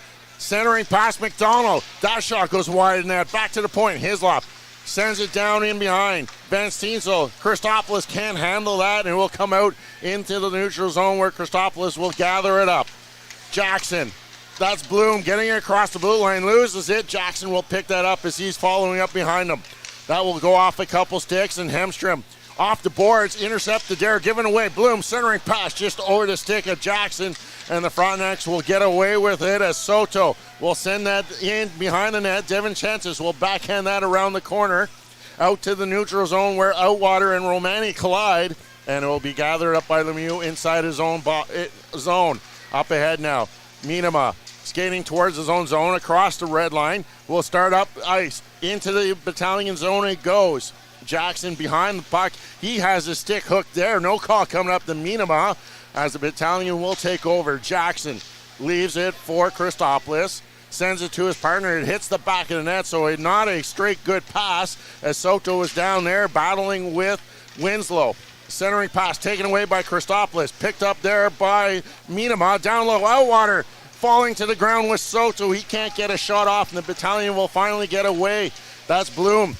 Can't get across the blue line as Lemieux will take that away. Backhand pass to Outwater down that right wing side. Gets the zone shot just wide of net as it goes past the blocker side of Divinchantis. Battling in the corner, Romani with it. Being watched there by Outwater. To the far side it goes, around the boards. Coming in from the point was Rogers. He'll carry it in behind his own goal, or behind the goal of the Battalion, near side. Leaves it there, back to the corner, trying to cycle it up, but the Battalion doing a good job getting away with that, and Romani will send it down, glove down by Jigeloff. He'll just leave it there beside his own goal for Rogers. Up ahead, Battaglia skating it into the zone. He's got players with him off the end boards behind the net, out on the far side. Hughes sending it back in behind. Battaglia can't get his centering pass to go as it off the side of the net. Petrov picks up. Near side for Tarasevic. He's got Wakely. His pass gets knocked down by Butnick, but Kennedy will just bring it in. Petrov on the left wing side. Centering pass kicked away as Tarasevic goes sliding into the goal area as the Frontnacs will get it out of the zone. Butnick will pick that up at his own blue line for the Frontnacs. Battaglia will send it in. Devin Chances will come out, play it in behind his net. Leaves it there for Lucan, who has removed that fishbowl, the one he was wearing on Thursday in the game, as he'll pick that up again in the far corner as the Fronts will send it back in. Petrov cross ice looking for Tarasevic, but it's intercepted by Lemieux. To his partner Ling across the ice. Ling, the first round draft pick in that U18 draft last season, as it's a delayed offside as picked up by Kennedy behind his own goal. Up ahead, Bouchard trying to chip it in but can't as it goes into the feed, and Bouchard will re-pick that up at his own blue line. Circles in front of his own goal. Through the slot. Up ahead, Terrian will chip it down into Kingston zone. Oons, first one there. He'll gather up in front of his own goal. Take it behind the net. Out the far side. Up ahead now for Poole. He can't handle it. Nelson will send them retreating, but it's gloved down by Battaglia, and the Battalion will regroup inside their own zone. Nelson off the boards, out to the neutral zone, but the Frontnacs will take over. Carrying it into their own ice is Lemieux. Goes to the far side for Oons. Up ahead, off the boards for a long stretch pass, but it takes a weird bounce, and Poole will pick that up at the red line. Down the right wing side, stops. Leaves it for Butnick. His shot off the leg of Bouchard into the corner. Hislop will take it in behind his net. Bouchard on the half boards. Battalion trying to get out of their own zone, but Outwater will pinch and keep it in. He drops it back, but nobody was on the blue line. Butnick for the Frontnacs to the far side. Battaglia needing a change will just back to hand that in as Nelson will regroup inside his own zone. Bouchard off the glass, back out to the neutral zone. Nelson taking a run at Butnick. Niedema now will pick up that puck, but it's a glove hand pass. We played 5:10 of this second period, and the Battalion with a 2-0 lead. Well, great pace of this game so far as we finally get a whistle to start the second period. And a couple of great opportunities for the Kingston Frontnacs there. As it was Owen Outwater, of course, the former Battalion player. Whenever you play a former team, you always want to kind of prove yourself that it was wrong for them to get rid of you. And Outwater having a couple of great opportunities on DiVincentis early in the second. Outwater wins that draw over Arnsby. Butnick at his own blue line up ahead. Can't handle it there was Minema, but he chips it in. Hislop in behind his own goal. Van Steensel will chop it up, but kept in by Rogers. Near side, Minema shot. Kicked aside by DiVincentis. Rebound at the half boards. Picked up by Arnsby. He has it taken away by Soto. Soto being worked over by McDonald. Outwater trying to help out, but Arnsby comes out with it. Off the skates into the zone. Played away by Jigalov. Run over there is Arnsby delivering another big hit. This time it was Budnick as Soto over his blue line. Minema shot through a screen, and DiVincentis will hold on to that for a whistle here. 5:49 gone in this opening frame, and the shots 10-9 for the Battalion. We'll talk about DiVincentis having a really solid game so far, and I think with the Battalion, you're looking at Liam Arnsby again, one of our players to watch here, his first game back since almost a whole month that he's been gone, and he's been throwing the body around early. He's had a couple of scoring opportunities, and so far it looks like he's really being a big part of that third line and getting some of the momentum back for the Battalion after kind of a tough month for them. Battalion win the draw. Christopoulos out to the neutral zone. Ling picks up over for the Frontnacs. Ling in only his second game will take a hit there from Bloom. Into the corner, Thibodeau. Back to the point. We're going to have another penalty going against the North Bay Battalion. It's going to go against Romani. A boarding call there as he ran over Ling. Actually, it's Josh Bloom going to the penalty box. Yeah, and Bloom's going to end up taking the penalty here. And again, this is now 10 minutes worth of, we've played 26 minutes, and 10 of those minutes have been on the penalty kill for the Battalion. And it's one of those things where Kingston's had their opportunities to try to get back into this hockey game, but their power play has not looked sharp. They've given up way too many shorthanded opportunities. So this is one of those games where even though you're taking penalties as the Battalion, you're actually playing better hockey during those 2 minutes. Lemieux shot into the chest of Christopoulos, battle in front, and DiVincentis will find that in the blue paint and hold on to it with a whistle here. Just 6 seconds into the penalty of Bloom. Yeah, another instance where not much you could have done with that puck if you're Kingston, as DiVincentis is just right there. And those are the kind of shots that you have to take if you're Kingston. You just got to get it into that kind of middle high slot area and try and get some rebounds and bad bounces to happen and take advantage of that. Battalion win the draw. Back in behind the net as go to the far side. Van Steensel will clear it all the way down the ice as he'll send the Frontnacs all the way back in behind their own goal. That's Lemieux setting up the breakout for the Frontnacs. He'll carry it through the center ice. Back pass there for Minema across to Hemstrom. He'll get across to the blue line. Soto back to Hemstrom into the far corner. Van Steensel taking him into the boards. Lucan comes in to help out along with Christopoulos. 6 players battling for that puck as Van Steensel sends it to the far side where Arnsby is the only player, but he hits Hemstrom with that centering pass, and Christopoulos will send it all the way down the ice. 45 seconds gone in the penalty as Lemieux sets up, brings it out just in behind his own goal across center ice looking for that back pass. Hemstrom near side to Minema, gets across the blue line. Working against Christopoulos with that big hit, and that will allow Wakely to send it all the way down. Jigalov will have to come out and play it as Tarasevich was barreling down on top of him. Lemieux, 50 seconds remaining in this penalty as he gets across his own blue line. Back pass for Minema, carrying it across the red line. Just getting across the blue line, leaves it for Collins. His pass goes into the feet of Wakely. Kennedy will pick that puck and force the Frontnacs to go all the way back down in behind their own goal. 30 seconds now remaining in this penalty to Josh Bloom, serving 2 minutes for that boarding call as Hughes gets it up. Battaglia can't get a clean entry, and he's forced to retreat as the other 4 Frontnacs were already inside the zone. Oons with it now as he retreats right in the slot in front of his own goalie. Cross to Thibodeau as he gets across through the neutral zone, gains the red line, Outwater, but Thibodeau a little too soon into the zone, and Hughes now will skate in. 5 remaining in the penalty. McDonald takes it in behind his own net. He loses that puck as Bloom is back on the ice, so we're back to 5-on-5 as the Battalion have killed off the 5th penalty here. That's Oons trying to make a move. Kennedy knocks him off the puck, gathered up by McDonald, sends it behind the net for Hislop. Up way ahead, Jackson was waiting for it at the red line. Finally, he makes a pass where it's gathered up by Poole inside his own zone. Budnick, back pass. Romani almost had an opportunity as he was in behind. He's in the corner working against Oons. Kick back to the point. Winslow in behind the net, but it goes over Petrov's stick, and the Frontnacs will break out. That's Outwater. Back pass through the neutral zone, picked up by Poole. He'll send it in and chase after himself. Winslow going down to get it in behind the goal.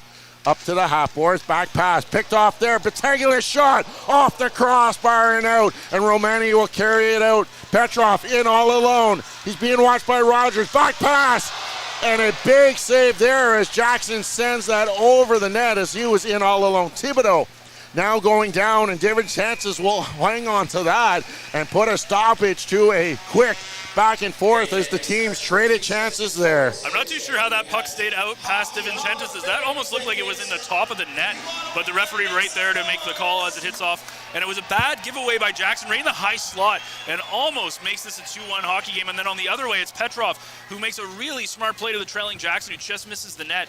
And some great back and forth transitional play, something that the Battalion you didn't see in the Mississauga game was a good transition game. And tonight they have a pretty good one.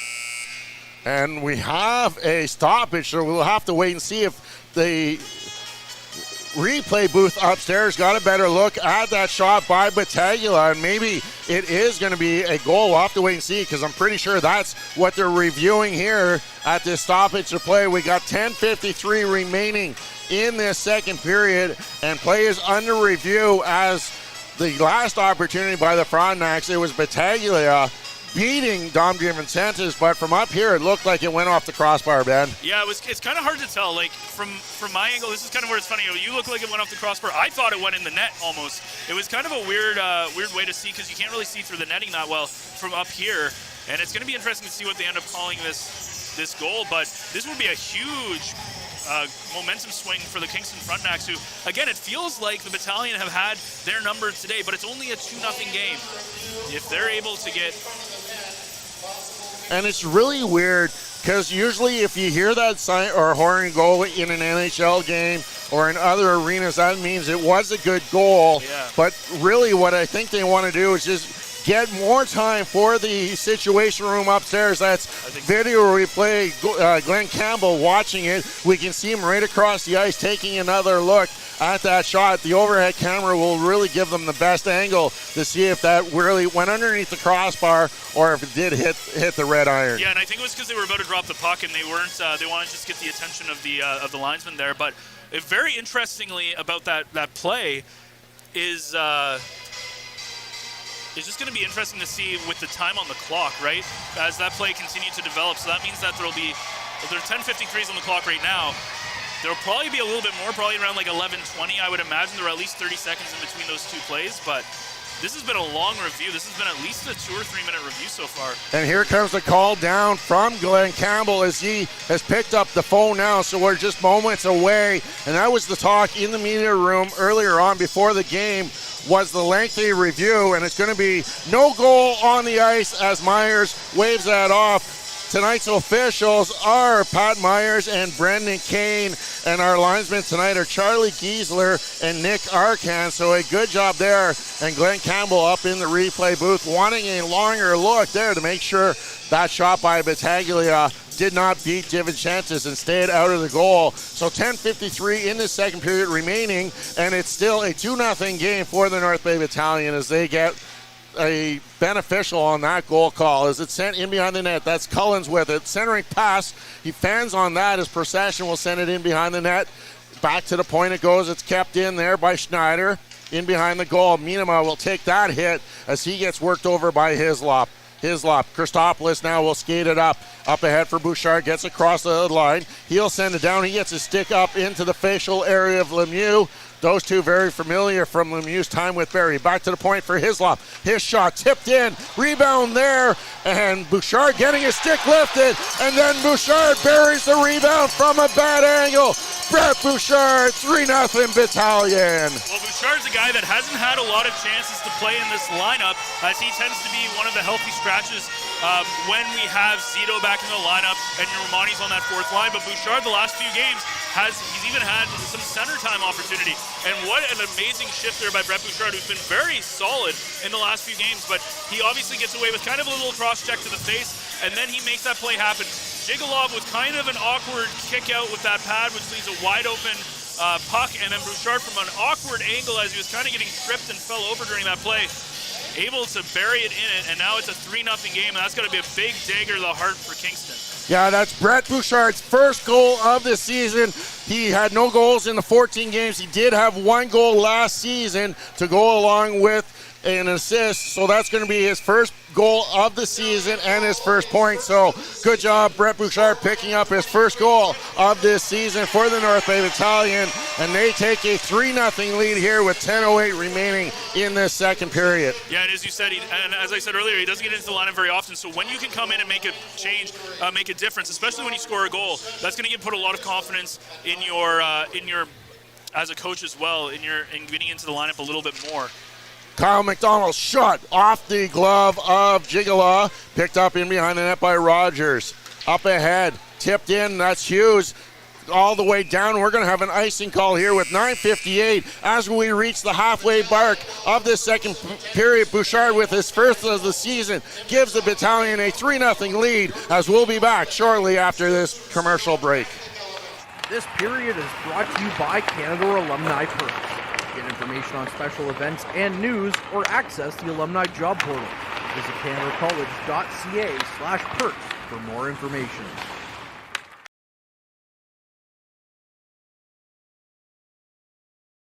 We're all capable of doing more. More speed, more reps, more commitment to getting every detail perfect. And that's why it's important we never miss a donation appointment. Blood and plasma donors are needed every day in Canada to support thousands of patients that rely on Canada's lifeline. We're asking you to join the Hockey Gives Blood Partners for Life team. Join today by downloading the Give Blood app or book online at blood.ca/HGB. Couple Battalion birthdays to mention. Kyle McDonald turning 21 today, and then Jacob Terrian 17 next Wednesday. So a couple big happy birthdays from the gang here at the front line. And the Battalion now with a 3-0 lead as we have hit the midway mark of this contest. 9:58 remaining in the second period. And it's Battaglia taking the puck for the Frontnacs out of his own zone. He'll send it down in behind the goal. Divin Chances will come and help that further along. Van Steensel can't handle it. Roger takes a shot. That will go off a stick and up over the net, or into the netting behind the goal.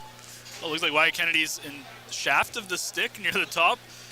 Split apart. You don't see that too often as it deflected. He's going to have to get some new hardware. But overall, if you look at the first half of this game, again, the Battalion don't play the first half games well, generally, in the last month or so. And I think a lot of this has to do with Liam Martinsby coming back. There is a big push that this team has had in momentum. McDonald sends it off the end boards, looking for that bounce pass. He gets it, and Kyle McDonald buries it as Big Mac makes it 4-0 here, Battalion. You know what that was, Derek? That's the classic dunk contest where you hit it off the backboard and you put it in. Kyle McDonald puts it off the boards to pick up the rebound, and what a shot. That puck went in and out of the net in within a second. Before Jigalov could even know that it was past him, it was already out of the net again. And what a shot for Kyle McDonald on his birthday. And you know that this is going to be a guy that is going to get some sort of NHL or AHL contract after this season, as he is having a fantastic season. Yeah, definitely. Kyle McDonald with his 22nd goal in only 26 games this season with the Battalion, as he missed some time due to injury, as the Frontnacs send it in behind the net, as Devin Chances will come out and play that. It's cleared all the way out. Budnick will go and pick that up for the Frontnacs in his own zone. Clears it out to the neutral zone. Nelson at the blue line. Sending it in. Bloom down that left wing side. He's got some room, looking for that centering pass, but Oons takes that away. Jackson's trying to start the cycle, but Oons intercepts that, and the Outwater will get it out for the Frontnacs. 3 wide as they get across the blue line, but pass out of reach, and Winslow will start to break the other way. Romani has to wait for it. Across ice for Jackson. Now Winslow jumping in on the rush into the near corner, in behind the net. He'll actually bounce it off the back of the net, trying to get that bounce himself as Jackson comes in to help out. Winslow will just knock it down. Outwater gathers it up out of his feet, and he skates out of the zone. loses it at the red line, gets it back up, and he'll send it in behind the net where Nelson will pick it up for the Battalion. He gets some speed as he gets across his own blue line into the red line. Nice little spin move there and backhands it into the zone. Petrov on the half boards will send it in behind the net. Rogers, the Ottawa Senator draft pick, just chips it up ahead as Minema will carry it out to the neutral zone.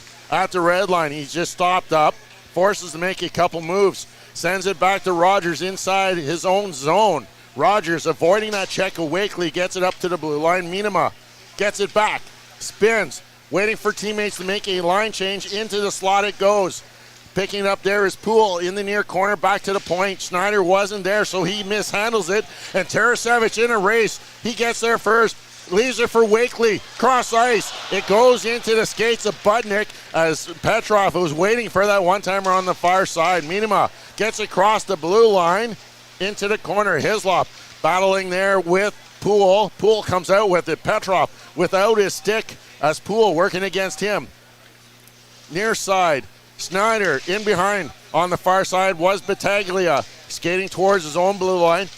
Petrov still without that stick as it finally gets chipped away, and Petrov will be able to make a change as Budnick sends that back in. Devin Chances will come and leave it there for Hislop. Off the glass, up to the half boards. Tarasevich was waiting for it and jumping in. One-timer there by Cullens over the net as that just whizzed by the ear of Devin Chances all the way back out to the neutral zone. Battaglia trying to center it, but is picked off there by Christopoulos. Terrian cross the ice. Precision backhand just goes wide of the far side, and the rebound gathered up by Hamstrom. Cullens now, as he gets across the red line, across the blue line, fires a shot, just going wide of the net. Rebound there, Kennedy.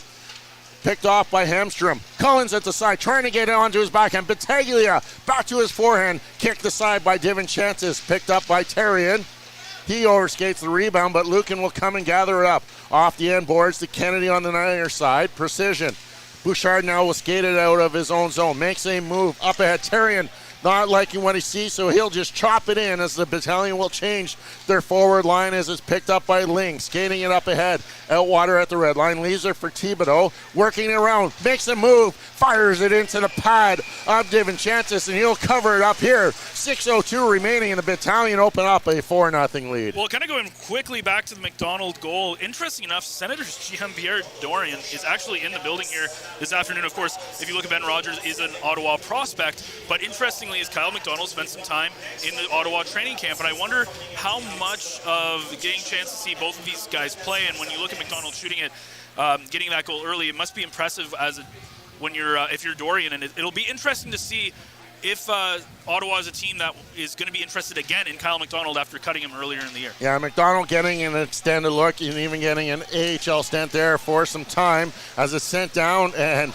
Jiggleoff losing his stick as he came out, as he had to be careful there as McDonald was barreling down on him. Thibodeau sending that in, and it's going to be Devin Chances sending it into the corner where Nelson picking it up ahead. Nice little move there. Van Steensel and McDonald gaining the zone into the hash marks. Nelson all alone into the pad as he tried to go short side. Picks it up between his legs. Backhand. McDonald now on the far half boards.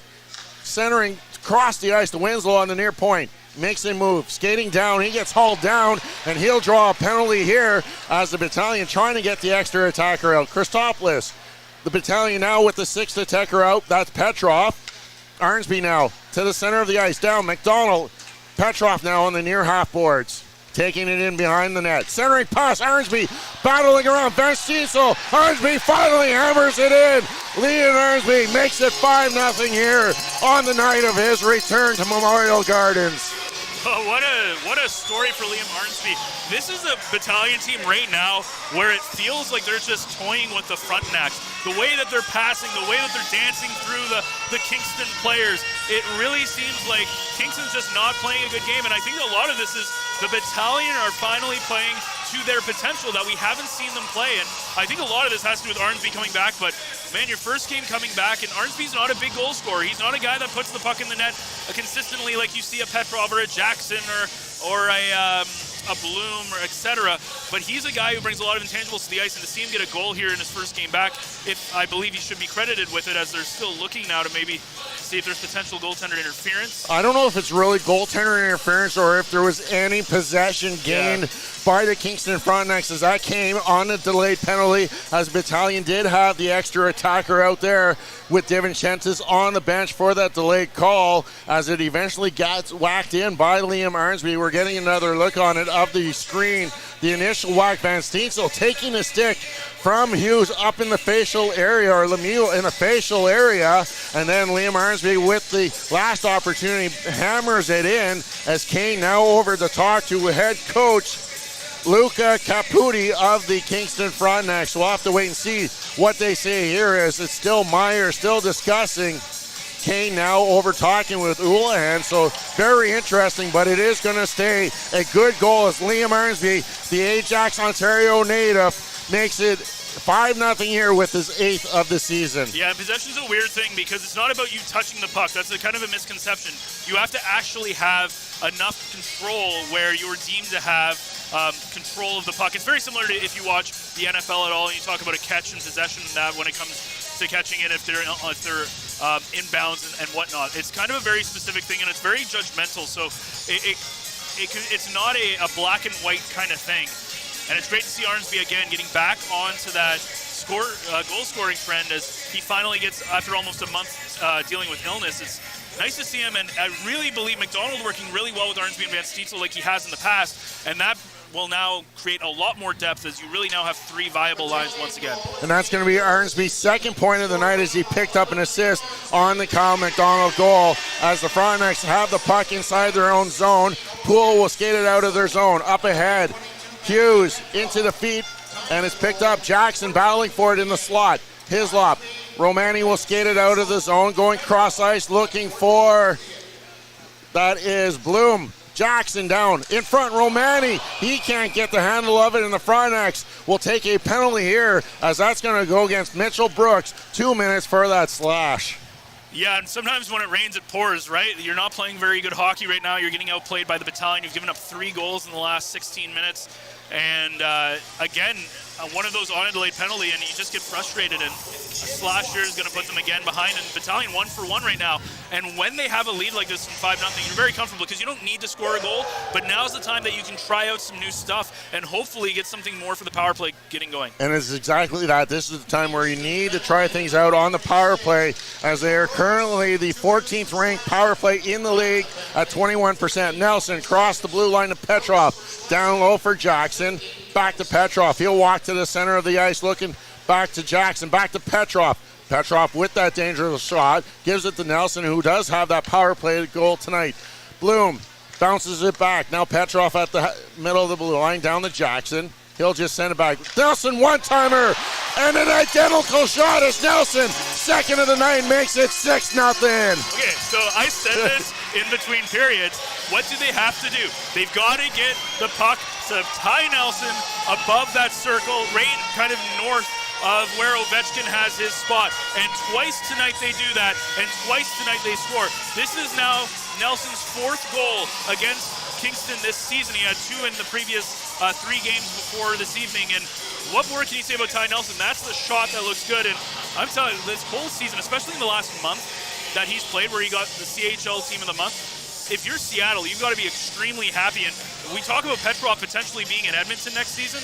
I don't think it's crazy to think that Ty Nelson, as it looks like Jigolov's going to get pulled here for Kingston, but I don't know if I wouldn't be surprised if Ty Nelson maybe gets a shot at the NHL next season in that kind of 8-9 game stint at the beginning. Yeah, it's a little harder for a defenseman at that age to make a big jump to the NHL, but now in goal for the Kingston Frontnacs with 4 minutes left. That's Mason Vicari coming into his 19th game of the season for the Frontnacs, as it's cleared all the way down off a Battalion player and into the corner, picked up by Ling.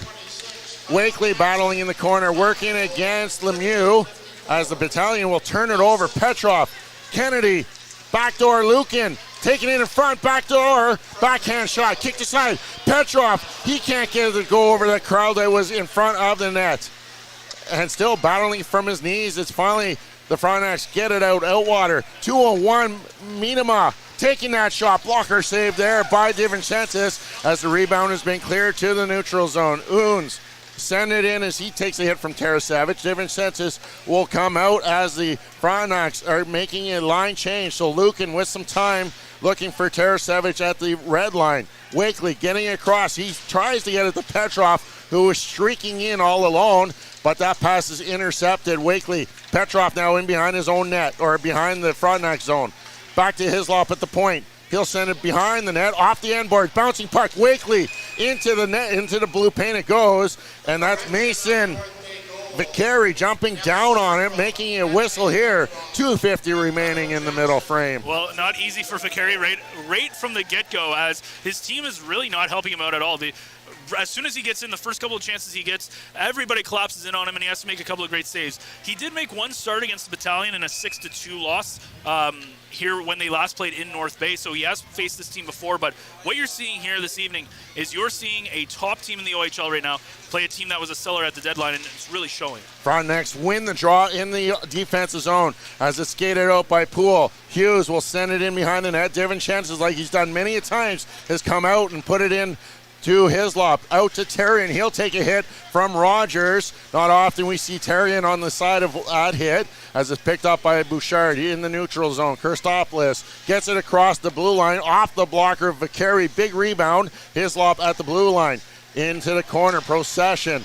Further in behind the net, coming out the near side. First one there was Brooks. Budnick finds Poole. Skated out. That's Ben Rogers, the Senators pick. Gets it to the near side for Brooks. He'll shoot it in goal, glove down, and DiVincentis will leave it there for Hislop. Looking for McDonald way up ahead. Big shot, Big Mac takes into the chest of Vicari, who will hold on to it here for a whistle with 1:55 remaining. Yeah, McDonald's saying, well, we've got 6 already. Let's try to pad it a little bit more, as he's one of those guys. I think the reason he works so well on this third line with Arnsby and Van Stiesel is because of how good they are at really supporting the play. So what I mean by that is McDonald's a guy who kind of will do a lot of his own stuff. He'll create his own scoring opportunities, but Arnsby's really good at. And Nelson with a one-timer beats Vicari, and Nelson with the hat trick now ties the Battalion record for most goals in a single season by a North Bay Battalion defenseman. Well, immediately off the face-off, within 1 second, Nelson now with a hat trick. And man, we talk about goals. He now, if you look at the last month or so, double digits in goals for Ty Nelson. He has been absolutely fantastic, as not too often do you see a defenseman have the potential to get 20, 25 plus goals, but Ty Nelson making it look easy with that slap shot so far. And tough game right now for Kingston, as it's 7-0, and we still have 22 minutes to play in this hockey game. And that ties him with Brendan Miller for 19 goals in a single season by a defenseman since the Battalion returned here from Brampton, as it's Ty Nelson with the hat trick. 7th goal of the game for the North Bay Battalion. McDonald in the corner battling forward. Hemstrom will skate out. Cal Cullens on the near side working against Nelson. He gets hammered by Nelson as Winslow picked that puck up in the corner. Thibodeau working with Nelson. Those two just tie it up along the boards. Coming in to help out is Arnsby. We've got 1:20 remaining in the second period. The Battalion exploding with 5 goals in the middle frame to take a 7-0 lead here, as shots are 27-15 as that puck still tied up like a rugby scrum in behind the goal. DiVincentis is just watching that over his right shoulder. Still down in the corner.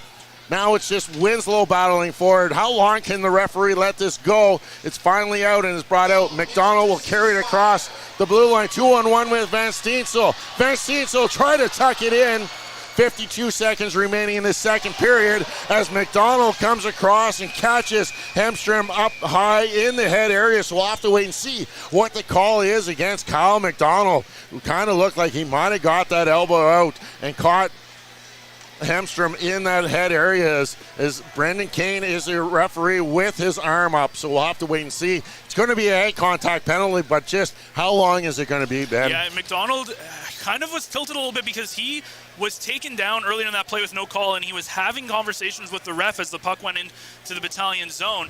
And I think some of that frustration taken out, as they said, head contact, so it looks like just a 2-minute minor right now for McDonald. But the Battalion getting into some penalty trouble, and fortunately for them, they're kind of getting more chances on the power penalty kill than the Frontnacs are on the power play. But that's still kind of a bad penalty for you to take if you're Kyle McDonald, as it could have been worse. You could be looking at a major, you could be looking at misconduct, you could be looking at potential suspension as well when you look at how serious people look at head contact and stuff. And I'm pretty sure that's what Kingston Frontnacs head coach is talking about. That's Luca Capaldi talking to the referee Myers about is why is he not getting more than just that 2-minute contact as he targeted that head area, but nothing coming of it. So McDonald will serve 2 minutes here. It's going to be the 6th time the Frontnacs go on the power play with 47 seconds left in this second period as the face-off coming to the right of Dom DeVincentis, and that's won by Wakeling. He shoots it all the way down the ice as it's gathered up by Lemieux. 40 seconds now remaining in this second period as he starts it out of his own zone. Gets to the red line. Collins drops it for Lemieux. Bloom coming in to help out. Christopoulos will find that empty puck and send it all the way down the ice. Vicari coming out of his crease, leaving it there for Thibodeau with 20 seconds remaining in the period. Thibodeau starting it out. Gets across the red line. Collins dropping it back for Miedema. Miedema couldn't enter the zone as he's forced to turn around by Tarasevic. 10 seconds now remaining as Miedema crosses the red line. Loses the handle, picked up by Tarasevic. He's got one player to beat. 3 seconds shot, just missing the near side. And the period ends as the Battalion at 5 in the second period, and will take a 7-0 lead into the dressing room here as shots are 27-15 through two periods. And not often do you see a hat trick in a hockey game, but very rarely do you ever see a hat trick in one period, as Ty Nelson with 3 of the 5 goals for the Battalion, but a 7-0 lead at this point, and it's been all Battalion. All Battalion, and when we return on the other side, Lyndon Holtkamp will rejoin Ben Sargent with all of your second period intermission here as it's the Frontnacs Battalion on the front line. Average Joe's Eatery and Patio Bar is North Bay's only year-round lakefront restaurant. On the shores of beautiful Trout Lake, we have been serving delicious food and stunning views since 1999. Indulge in one of our delicious menu items, or simply sit with a cocktail in hand and watch the beauty of Trout Lake before your eyes. Check us out online at averagejoes.net or visit us in person at 3501 Trout Lake Road, North Bay. As a Canadore College alumni, you have access to perks. Canadore Alumni Perks. This is a lifetime membership that includes special access to great offers, opportunities to get involved, and so much more. Graduates can access discounts and special offers from businesses and hotels locally, across Canada, and internationally. Get information on special events and news, or access the alumni job portal. Keep in touch with Canadore's alumni office. Visit canadorecollege.ca/perks. Great things happen here. You rely on your vehicle to take you to the places that matter most to you. So bring your vehicle to the team you can rely on to keep it running at its best. Dave's Automotive Services. Whether you're getting your car or truck ready for the season with a tire change, making sure you're safe on the road with an inspection and certification, or doing your due diligence to keep your vehicle in tip-top shape with regular maintenance, Dave's Automotive Services has you covered. Expert troubleshooting, quality repairs, and time-efficient labor are the 3 stars of service you can expect when you bring your car or truck to Dave's Automotive Services at 411 Airport Road. Call 705-478-5544 and book your appointment today. The Frontline Podcast, Season 3. Courtney Kenny, Matthew Sukram, Derek Lindemann, Bob Coles, and Ben Long bring you closer your favorite teams like never before. Covering everything to do with hockey in the North Bay area, exclusive interviews with the North Bay Battalion staff and players, expert analysis on the OHL, NOJHL, and more, keeping you up to date on all things Voodoos, Trappers, Lakers, and more. It's a new season, it's a new adventure. The Frontline Podcast Season 3. Available wherever you download your favorite podcast. Tonight's broadcast is brought to you by Average Joe's Eatery. Average Joe's, where we want your experience here to be a happy one. 3501 Trout Lake Road. And welcome back inside North Bay Memorial Gardens. I'm Lyndon Hokamp, and let's break down a middle frame that saw the North Bay Battalion blow this game wide open. To start it off, Brett Bouchard scored for assist to Ethan Precision and Braden Hislop at 9:43. Followed quickly by Kyle McDonald from Liam Arnsby at 10:23.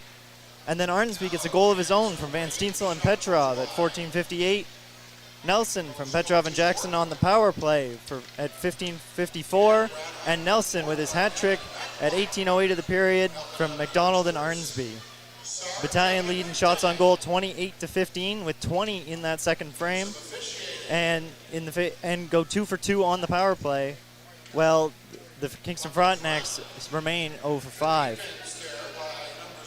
And now I'll bring in Ben Sargent here with me, and we saw in that second period this game get blown wide open by the North Bay Battalion. Yeah, you talked about 5 goals, and Ty Nelson with 2 of those, and to finally get a hat trick. We've seen a couple of games from Ty Nelson where he's gotten 2 goals, and he's gotten a couple.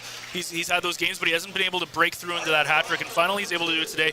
2 of those on the power play, and we talked about this back in the first intermission on how important it is to get the power play going and where you have to and where it can get going, which is Ty Nelson in his kind of area, which is near that Ovechkin goal-scoring area, and we saw that again. All 3 goals, actually, 2 of them on the power play, are from that same area.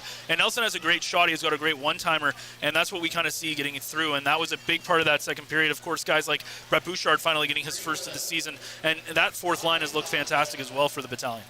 Yeah, really getting the scoring all around from the Battalion in that period. You mentioned Bouchard with a goal and an assist, and we'll throw it over to our players to watch here. Players to Watch is brought to you by Mike the Financial Advisor. If you have financial questions, he has financial answers. On Facebook, Instagram, and TikTok at Mike the FA. Our players to watch here, Liam Arnsby for the North Bay Battalion. We saw him making his return to the lineup, and he's got 3 points himself tonight with a goal and 2 assists for a +3. And on the other side of the puck, Christopher Thibodeau, unfortunately not much in the stat line, a -1 with only 2 shots on goal. Yeah, and this has been, especially in the second period, this has been all Battalion game, which was kind of interesting because they had that opportunity with that one shot that goes off the crossbar that could have changed some of the momentum at that time, which would have made it 2-1 early on in that second period. But Liam Arnsby is really, you can really tell he's the heart and soul of this team. In the month of January, this team just didn't look like the team that we knew that they could be. They played some pretty bad games against Hamilton, 2 bad games against Mississauga, where they were just, their passing wasn't crisp.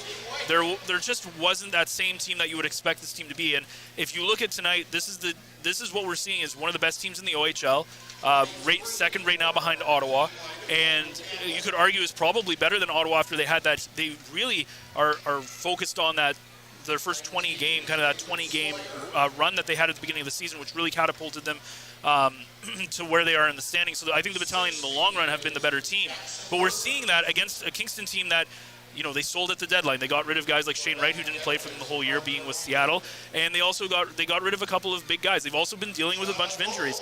You talk about even last game against Barrie, Alec Belanger goes down, as well as Paul Lidwinski, also 2 big guys that they lose from their lineup. They have 7 or 8 injuries themselves that they're trying to deal with, and you can really just tell that. You look at Jigalov and you say he gave up 6 goals. He didn't look that strong, but he didn't get any help from his team either.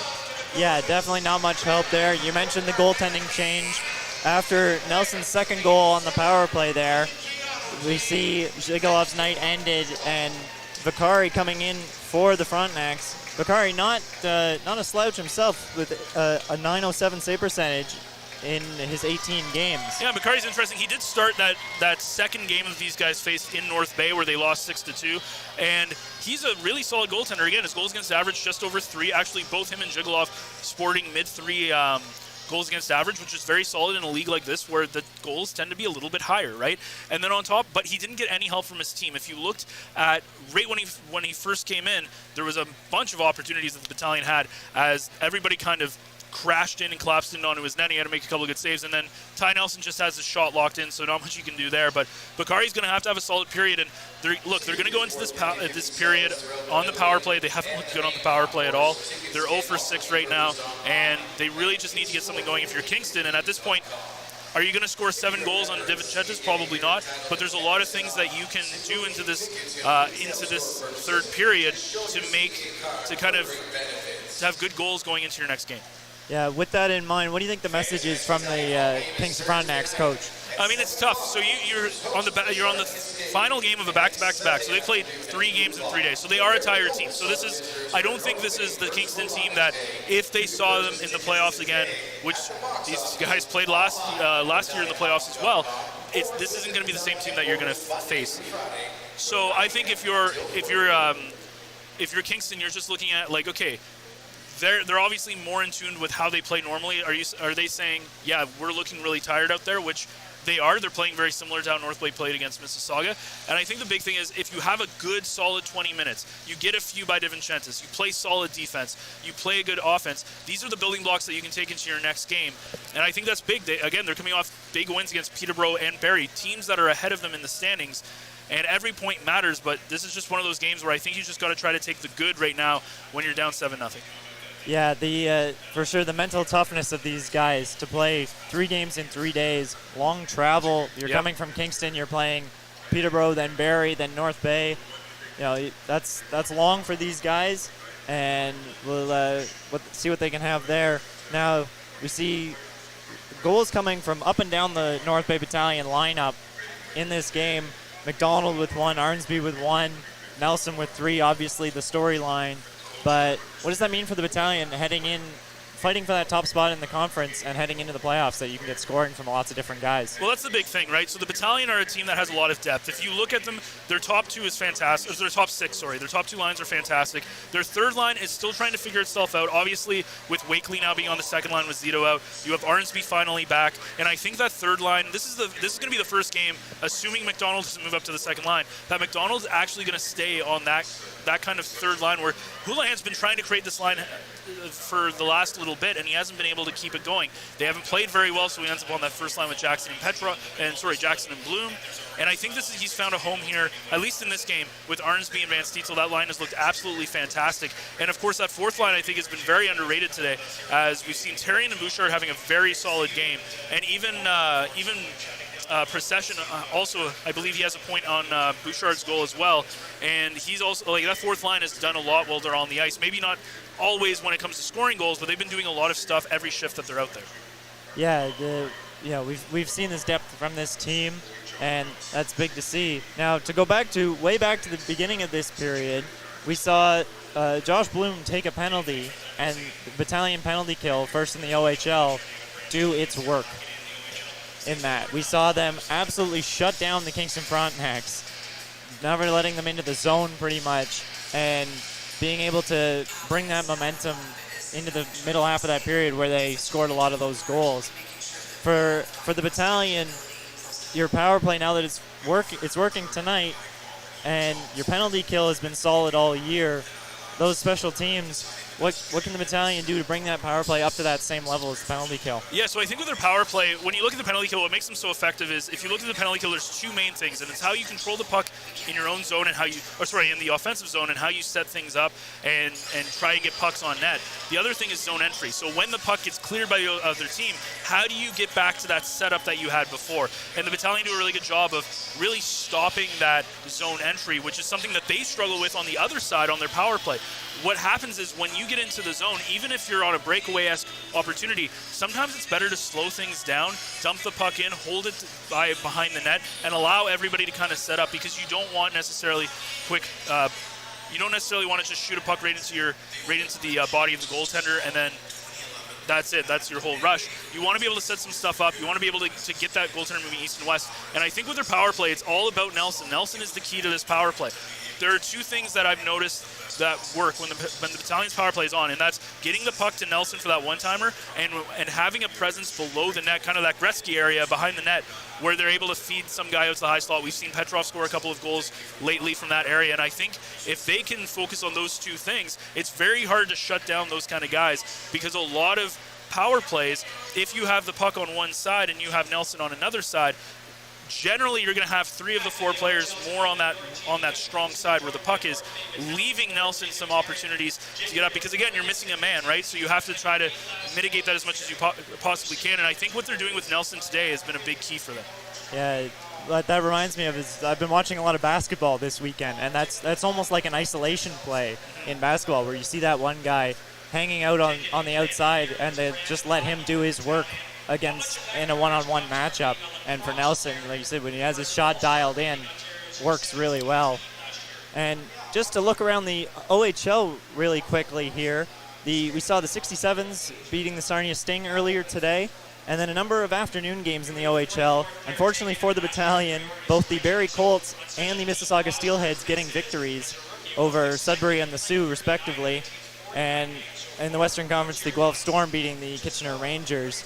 So for the Battalion, who sit 9 points clear of Barrie right now, you've got games next weekend against some Western Conference opponents in Sarnia, and then a Central Division game here on next Sunday against Barrie. How important are those games against your division down the stretch here? I think it's very important. It's kind of interesting because I know we talk about catching Ottawa a lot, and Barrie is there, and they're 9 points back. And it's very easy to kind of not think about that at all and say, oh, well, we're going to either get second or first, and it's a battle for first, and that's kind of the thought process that you can go into. But I don't think that's the way you have to be aware of where Barrie is on your heels, because right where Barrie is, Peterborough's not that far behind. And right where Peterborough is, like everybody else is. So you don't want to get too complacent, but I think if the Battalion continue to play the hockey they do, and what makes the Battalion great is even when they don't play, if you look at their January record, right? If you look at the way that they played, especially at home, they only lost 1 game at home. 2 games at home, which was Hamilton and Mississauga, and one of those they picked up a point. So even when they don't play that well, they're still able to find victories against these bottom teams. And I was a little worried when you saw them struggle against Hamilton and Mississauga, but now that they're playing this way against Kingston, yes, they are on the back end of a back-to-back-to-back, but I think this is going to be a very big moment for the Battalion, and you have to be very careful with what it is. But as you said, they're playing Sarnia on our next game on Thursday, and then they are home to Barrie, and I think that Barrie game is going to be very important as well to keep that space in between those 2 teams. Yeah, just like you said, key for the Battalion down the stretch, and we'll see what they can have against that Barrie. Like you said, that it's a 9-point gap, and if you're the Battalion, you always want to be looking ahead at Ottawa and the teams ahead of you. But you mentioned that how close it is towards the bottom of that Eastern Conference. That's the Battalion's first-round playoff matchup. So you're looking at a Kingston, an Oshawa, one of those teams that the Battalion, that they're still solid teams, even if they gave away guys at the deadline or aren't looking as great right now. Yep. But you still have, like I said, you still have to worry about them. You still have to keep that. You're still going to end up match up against one of them in the first round of the playoffs. Yeah, exactly, and that's why when they played Hamilton, they played Mississauga, and they kind of didn't play the best game. It's a little bit worrying because this is a team that realistically, if you're looking at what their potential is, this is a team that needs to make, for this not to be kind of a wasted season or a disappointing season, they have to at least make the Eastern Conference Finals again, and I think they need to be in the OHL Finals and like a Game 7 loss if they don't make it to the Memorial Cup, because the reality is this team is not going to be the same that we're going to see next year. There's a lot of, we lose Kyle McDonald, you lose Avery Winslow, you potentially could lose a guy like Matvei Petrov depending on what he does, if he gets called up to Edmonton, if he stays there. There are a lot of kind of ifs, ands, or buts. There's a lot of people who play well on this team that could potentially not be here. And then there's a question of what do you do with all these potential overagers? And that's going to be very interesting. You do have the Terrians and the Processions and those guys who can take it up, but it's not going to be the same depth that you're going to have next year. And that's going to be a very important thing. This is kind of the season that you have to kind of go for it. So when you play this well against teams like Kingston, that first round, you don't want to be set. You don't want to have to be dealing with a upset, because that'll be bad. All right, and with that, we will send you back into the third period here at North Bay Memorial Gardens. The Battalion take a 7-0 lead into that third period over the Kingston Frontnacs, and when we return, Derek Lindemann will be back in the booth with Ben Sargent for your call. Meals are a special time for families to gather, share their day, and spend quality time together. Those dinners are made extra special when you add tropical produce found in the markets and grocery stores that carry La Huerta imports. La Huerta knows the importance of family, so they know which quality products make the best quality meals for your customers, whether it be Mexican Hass avocados, Brazilian figs, Ecuadorian red dragon fruit, or something just as exotic and special. To get your supply of the best tropical produce at competitive prices with brands buyers trust, contact La Huerta Imports at 705-752-1478. Community engagement is one of our core focuses at McDonald's. The key is finding the right people who are passionate about the same things we are, helping kids be kids. McDonald's proudly supports local organizations such as the North Bay Regional Health Center Foundation, Big Brothers Big Sisters, One Kids Place, the Children's Aid Society, and Ronald McDonald House Charities. Stop by McDonald's on 1500 Fisher Street, North Bay to see how we can serve you and the community every day. Hey there, I'm Mike the Financial Advisor. When you strip it down to its core and you take away all the industry jargon, I help people solve financial concerns. So if you're concerned that you'll never save enough to retire comfortably, or that your kid is going to graduate post-secondary $40,000 in debt, or maybe even that life is going to take a really unfortunate sideways turn and somebody is going to have to open a GoFundMe page for you and your family, I can help you prevent all of those things from happening. If you want to see how, you can find me on Facebook, Instagram, and TikTok. Just do a search for Mike the Financial Advisor. You should find me.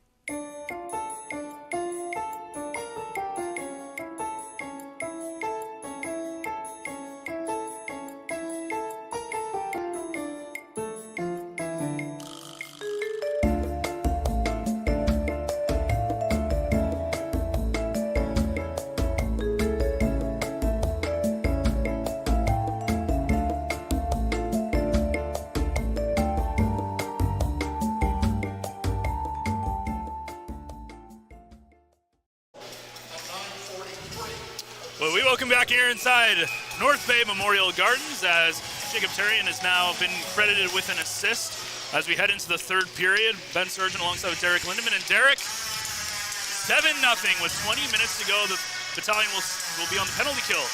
Yes. It'll be McDonald still in the penalty box. Still a minute 13 remaining in the penalty to McDonald as we're back underway here. Soto brings it into the troops territory where Lucan meets him immediately. Finally back to the point. Lemieux sends it to the near side. Budnick. Lemieux at the middle of the point, down low. That's Miedema. Shot off of the leg of Arnsby and into the corner. Miedema back to the point for Lemieux, near side the Budnick. Way across for Miedema. Shot kicked aside there by Divinchantis. Budnick in the corner being worked over by Van Steensel. Back to the point for Lemieux. Walking the blue line. Budnick on the near side. Miedema now looking for a lane. It's blocked there by Lucan as Arnsby will clear it all the way down as that is knocked by a high stick by Lemieux. So when Vicari will touch that, we'll have a high sticking call against the Kingston Frontnacs, and the face-off will come all the way down in Frontnac zone to the left-hand side of Vicari as there's 25 seconds remaining in McDonald's penalty. Well, if you're just joining us, Ty Nelson with a hat trick here this afternoon, and Derek has some really interesting, historic hat trick, as Derek has some very interesting news about that. Yeah, first hat trick by North Bay Battalion defenseman since Kyle Wood did that back January 30th of 2015 against the Kingston Frontnacs against the Sioux Greyhounds as Hemstrom battling still off the crossbar, and we'll have to get another look as Rogers thinks that went in as Wakely has a breakaway. Wakely shot off the post as he beats Vicari, but can't beat the iron. As now we're back to 5-on-5 action as the Frontnacs bring it into the zone. Kennedy and Tebow meet up behind the net. Hislop kept in there by Oons, looking for another lane. Hemstrom shot fired into the legs of Jackson, picked up by Collins. He'll send it in behind the net. Kennedy backhanded to the near half boards as Romani sends it across ice. Tarasavage will just chip that down. Ling sends it to Budnick just in front of the goal. Budnick with it at the side of his own net. Skates it out through the middle. Pass, long stretch pass up ahead for Brooks. He can't handle that as the troops will take over, and Ling mishandles that at his own blue line, and Jackson will go into the corner working along against Budnick. Centering pass gets tipped away as Petrov was waiting for that in the slot area as Battaglia overskates it, and Ling will just send it down into the corner. Nelson in behind his own net, backhands it to Petrov, who'll send it back to Winslow as the Battalion try to set up a breakout here. Jackson, far side across the ice to Petrov. Petrov waits, looking for Romani, who has already entered the zone as the troops try to finish off a line change. Miedema trying to get it out, sends it into the defeated procession. picked up there by Hughes. He overskates it. Romani, toe drag shot, top corner cheddar as Romani makes it 8-0. Well, this is going to be kind of interesting if they go back and look at that other crossbar, because there might be a potential this gets called back. I doubt it, but there is kind of that potential. But Romani with what a shot there, as he had procession with him and decided to kind of bypass the pass procession as he didn't have a good chance. And now 8-0 as Romani able to get kind of back into that, as he was up with his former fourth line mates with procession, as he wasn't able to go out for a change. Romani, if it stands, that will be his 13th of the season. The Pickering, Ontario native, who was a third-round draft pick back in 2021 out of the Toronto Junior Canadiens organization, makes it possibly 8-0, but Kingston really wants them to go look back as just minutes before that. Actually, Maddox Collins thinks he beat DeVincentis as another one. Looked like it rang the iron and straight out, but we'll have to wait and see, as that is under review here at Memorial Gardens. And it's going to be a good goal for the North Bay Battalion, so it is 8-0. And getting back to Ty Nelson, 111 points now in his career. That's 2 more than Cam Deneen for tops among North Bay Battalion defensemen. So he gets his name etched there for a couple records, and he's gone ahead of a few good defensemen that have been on the ice. Right? How many years? 2 years. North Bay Battalion? Exactly. Not even 2 full years yet. That tells you all you need to know. 115 games exactly. 115 games, 111 points for Ty Nelson. Shot in, kicked aside there by Vicari, picked up by Procession. Back to the point for Hislop. That goes off of his skate to the far side where Christopoulos will send it towards the goal. But that goes up into the equipment of Cal Oons, and we're going to have a face-off here as that puck just disappeared, and we'll have a face-off to the left-hand side of Vicari. Well, this is a potential first or second round matchup in the playoffs between these two, depending on how everything shakes out in the next 2 months. So I think this is important if you're the Battalion. Is you look at how much you're dominating Kingston here. You have to understand that they are playing a back-to-back-to-back game.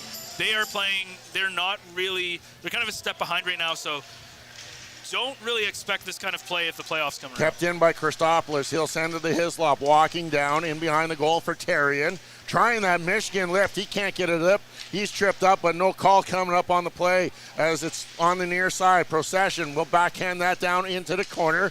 Terrian, as the Battalion trying to get the cycle worked up. As Terrian now with it in the far corner, he'll send it in behind the net. Bouchard there.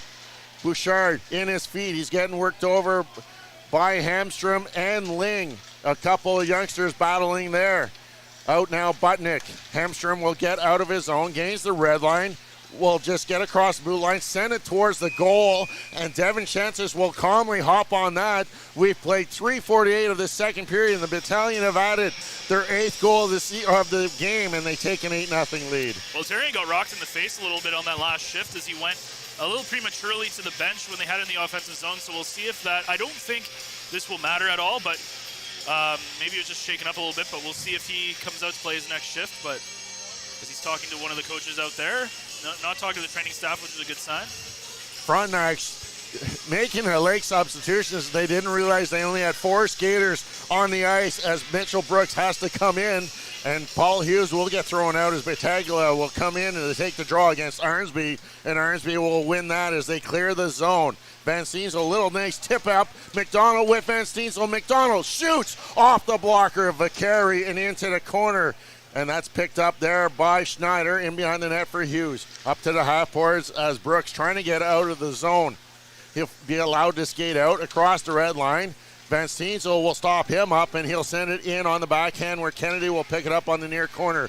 Lucan now with it off the glass, kept in by Lemieux at the blue line. Lemieux just sends it hard around the boards, and the delay call coming up to the Battalion as the whistle is called there, and the Frontnacs will go back to the power plays. Van Steensel gets called. We'll have to wait and see what it is. It's going to be a slashing call against Van Steensel. Yeah, and this is going to be an interesting third period. You're up 8. Well, you come into this up 7-0. You're up 8-0 now.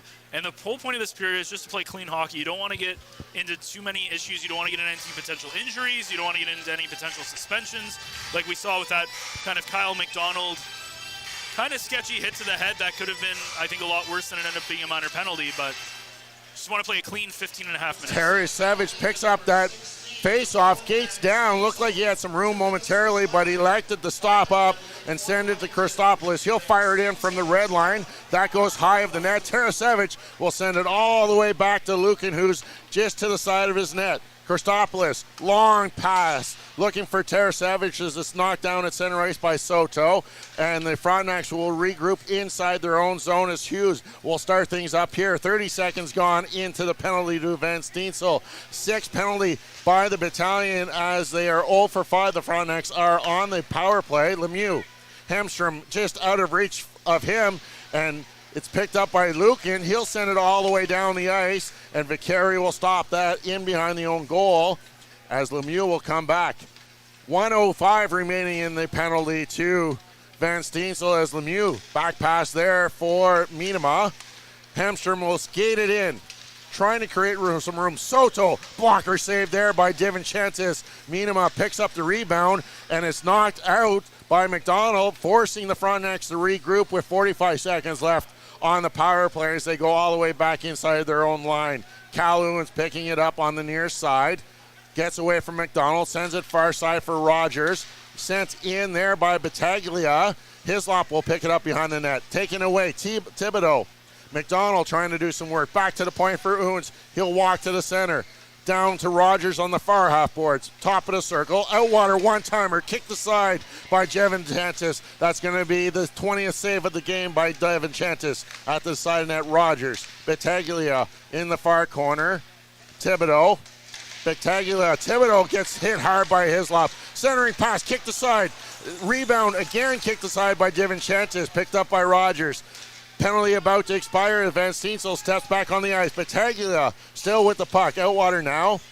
Cycles it down low. Battaglia in the near corner. Back to the point for Oons. Trying to send one towards the goal.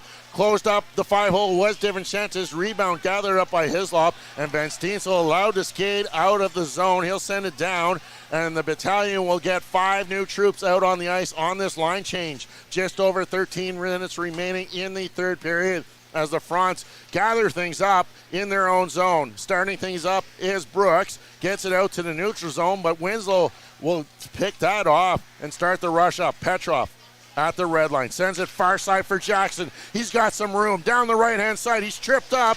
No call coming up. Winslow fires a shot wide of the net. Nelson just fires it down in behind the net. Jackson with it on the near half boards. Back to the point. Petrov getting to his forehand, looking to bring it in, cycles behind the net, centering pass, and banged in Romani, and smother things up as Romani's getting worked over there by Butnick, as Vaquera finds that puck, and Butnick loses his helmet as he's trying to get free. Romani just holding on to him as they're being separated by linesman Giesler. Finally, they get separated. 12:39 remaining in this third period. The Battalion have an 8-0 lead, and they are out shooting the Frontnacs by a shot total of 33-22. Well, it looks like Budnick's going to go off. I don't think there's going to be a penalty here against the Battalion, as Romani was just in front of the net there, and Budnick came back and kind of gave him a cross check from the back, which kind of started that little scrum. So it looks like it'll be just the one penalty, or yeah, looks like just the penalty to Budnick, most likely 2 minutes for hit from behind, I believe is what's going to be the call. But either way, the Battalion 2 for 2 on the power play, so they're going to have their work cut out if they want to have a perfect power play going into. Budnick getting a game misconduct for that too, as he's being escorted now across the ice, so it's going to be a 10-minute misconduct. Yeah, that's a little interesting there. Actually, he's just going right back to the bench, so no calls coming out of that scrum. That's really weird. So really interesting. Butnick was in the penalty box, gets escorted back to his bench. Nelson now off there where he gets settled, things back up, sends it in behind the net. Procession in the corner, working there with Bouchard against Hemstrom and Oons. In the corner, the battle starts at 12:25, comes free, and it's sent to Rogers. He skates it out. Thibodeau gets across the blue line as it's taken away by Winslow into the near corner. Procession will send it in behind the net for Nelson. Nelson in the far corner up ahead for Bouchard. They get across the blue line. Far side to Terrian. Got some space. Shot. Kicked aside there by Vicari. Rebound picked up by the Frontnacs, and they'll just get it out to the neutral zone. Lucan will get it started. Terrian loses the handle as it's taken in offside, and Bouchard will touch up. So the Battalion getting called offside here. 8:06 gone in this third period. Lucan makes a nice play. Unfortunately, hops over Terrian's stick. And again, that fourth line has been impressive. If you're Ryan Houlihan, you've got to be very impressed with that fourth line of Bouchard, Procession, and Terrian, as they've gotten a couple of points on the board. Bouchard with a goal, but they've played really good hockey outside of just on the score sheet. Battalion win the draw. Lucan will fire it in. Around hard it goes. 2-14s match up there, as that's Wakely and Who's battling for it.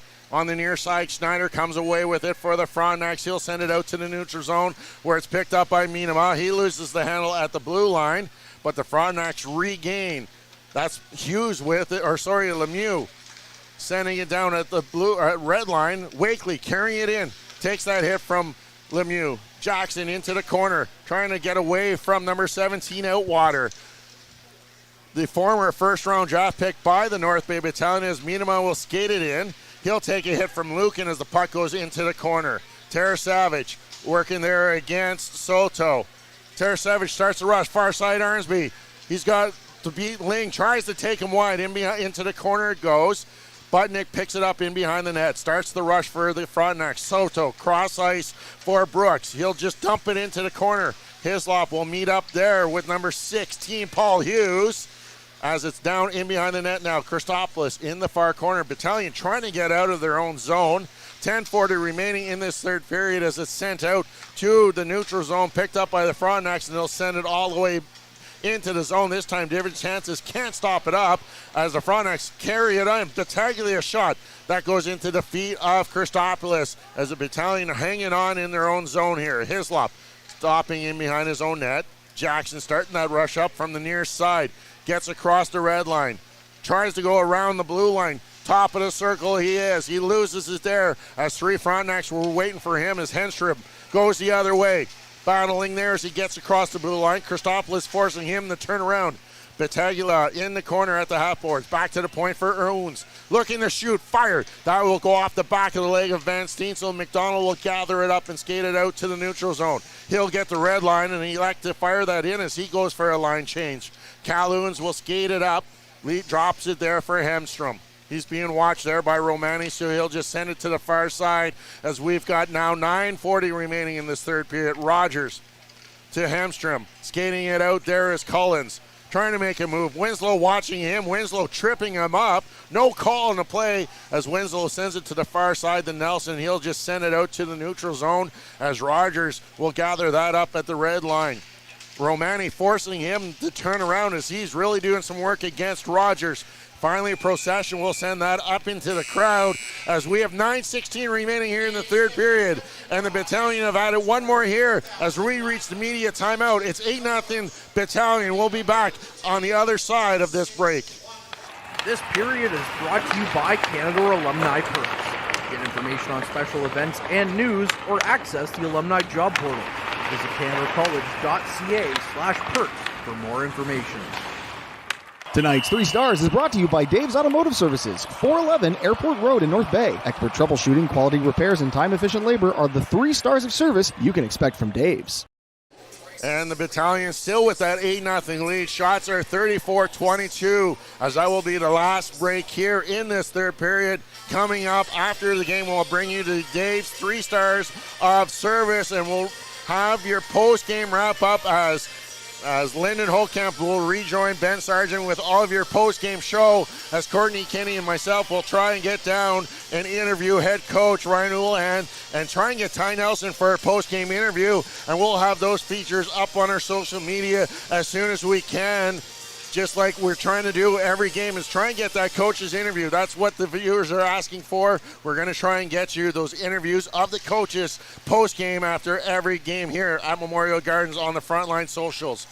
Miedema trying to make him move. Nelson will knock him off the puck. Wakely gathers it up on the half boards. He'll send it up to the neutral zone where Petrov knocks it down. Wakely has his stick. Petrov looking for a penalty, but it's the Frontnacs bringing it in. Miedema working against Winslow. Skates back. Backdoor pass, and Ian Lemieux breaks the shutout here as he goes top shelf, and Lemieux gets the Frontnacs on the board. Well, Okay, so this is my fault because during the TV timeout, I told Derek this would be his second shutout of the game if it stood, and it didn't stand. But what a great pass as Lemieux goes top shelf, and DiVincenzo's getting a little bit lucky earlier in this game with a couple of shots that go off the crossbar that beat him, but unfortunately didn't find the top shelf. And what a nice shot from Lemieux. And finally, if there's any consolation, Kingston at least with one on the board. Yeah, Ian Lemieux with his third of the season, breaking that goose egg with just over 8.5 minutes to go here of this third period. As the Frontnacs take over at their own blue line. Butnick backhands it into the zone, chasing it after it is Brooks into the corner. Couple Battalions fall as Brooks skates back to the point. Cycles it down for Battaglia in behind the net, trying to come out the near side. Takes the hit from Kennedy, back to the far side it goes. Hughes, Butnick with the one-timer, kicked aside by the right pad of DiVincenzo, and the Battalion will get it out. Terrian off the boards, up ahead for Bouchard as Terrian knocked into the penalty box as the door flew open, and a quick whistle there as that's the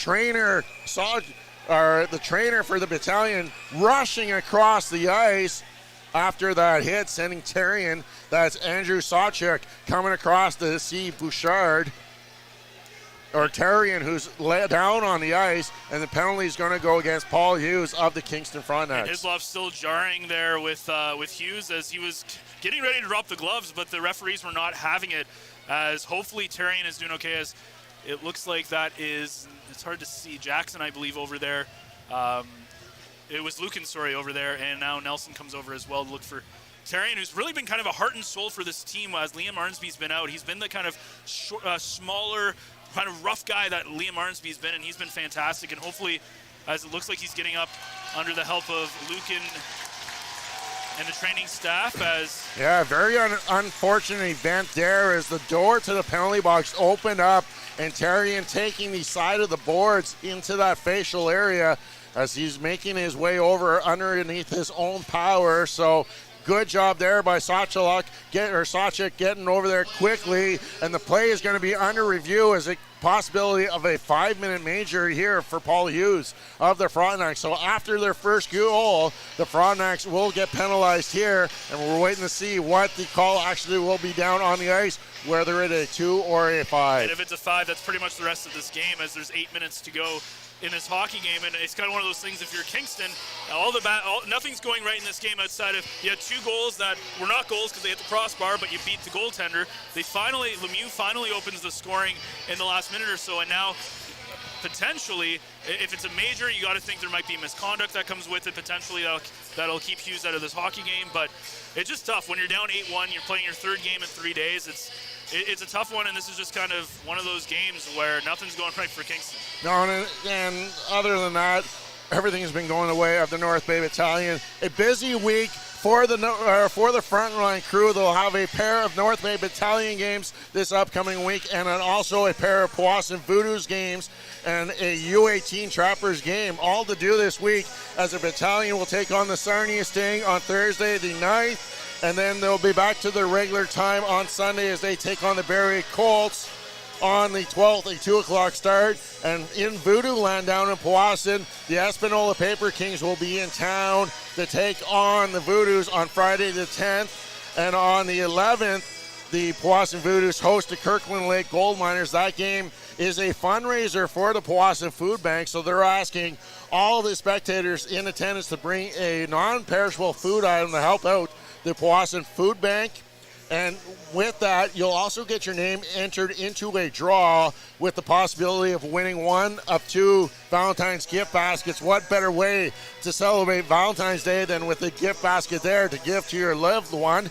And then the U18 Trappers will play host to the U16 Sudbury Wolves Saturday afternoon, both in Powassan. So a busy day in Powassan on Saturday for the front line. Yeah, and if you've never been to the Powassan Sportsplex, it's a good time there, as a lot of people come out. It's obviously not a lot of people can fit in the rink, but it tends to be full pretty much every time they get. Last time when they played Hearst, there were people there as well, so it was a lot of fun. And yeah, it should be a great time. That Barrie game's going to be a big one too for the Battalion, as they're kind of creeping up in that third spot. Our producer wants to say something, so let's hear from Ben Long. So as a resident of the municipality of Powassan, I just want to say it is always a good time there, like you mentioned, Ben.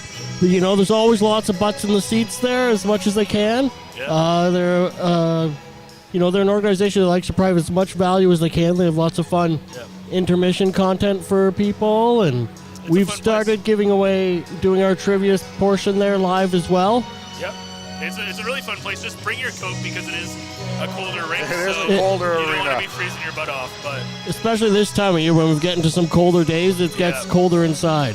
yeah, definitely bring your coat with you. But it's a great time, and as we're still looking, this is a very long review that they're making sure that they get right. We're getting all our sponsors in. Hey, Ben, what are you doing on Valentine's Day? We're going to Average Joe's. If you don't have plans already, why not make a reservation at Average Joe's? Valentine's Day special is a 10-ounce prime rib dinner with a lobster tail. Valentine's Day. Music's going to be provided. I forget who. Gary Davidson will be providing all of the acoustic favorites there on Valentine's Day. He'll be playing from 5:30 to 8:30. Why not making an evening out at Average Joe's? Wonderful food. I really enjoy the duck wings out there at Average Joe's. Well, it's unfortunate for your wife that she's going to be alone on Valentine's Day as we're going out to Average Joe's to enjoy a steak and lobster. That'll be fun. On your dime, of course, right? I thought it was on the Frontline dime. I don't know. I don't know. We'll talk to the uppers here. Unfortunately, nice. they might want to join us. But the Frontline doing an excellent job reaching out to all of your social media. You can find them on Instagram. You can find them on Twitter, Facebook. And what's the other one I'm missing? Instagram, Twitter, Facebook, and even on YouTube channel. They have their own channel, which you can see not only the Battalion games that you're listening to here, but also you can follow along with the Powassan Voodoos and the U18 Trappers. Mr. Long, you got something else to say? Yeah, I just want to add more that not only do we cover those teams on the podcast, we do regularly talk about the Lakers as well.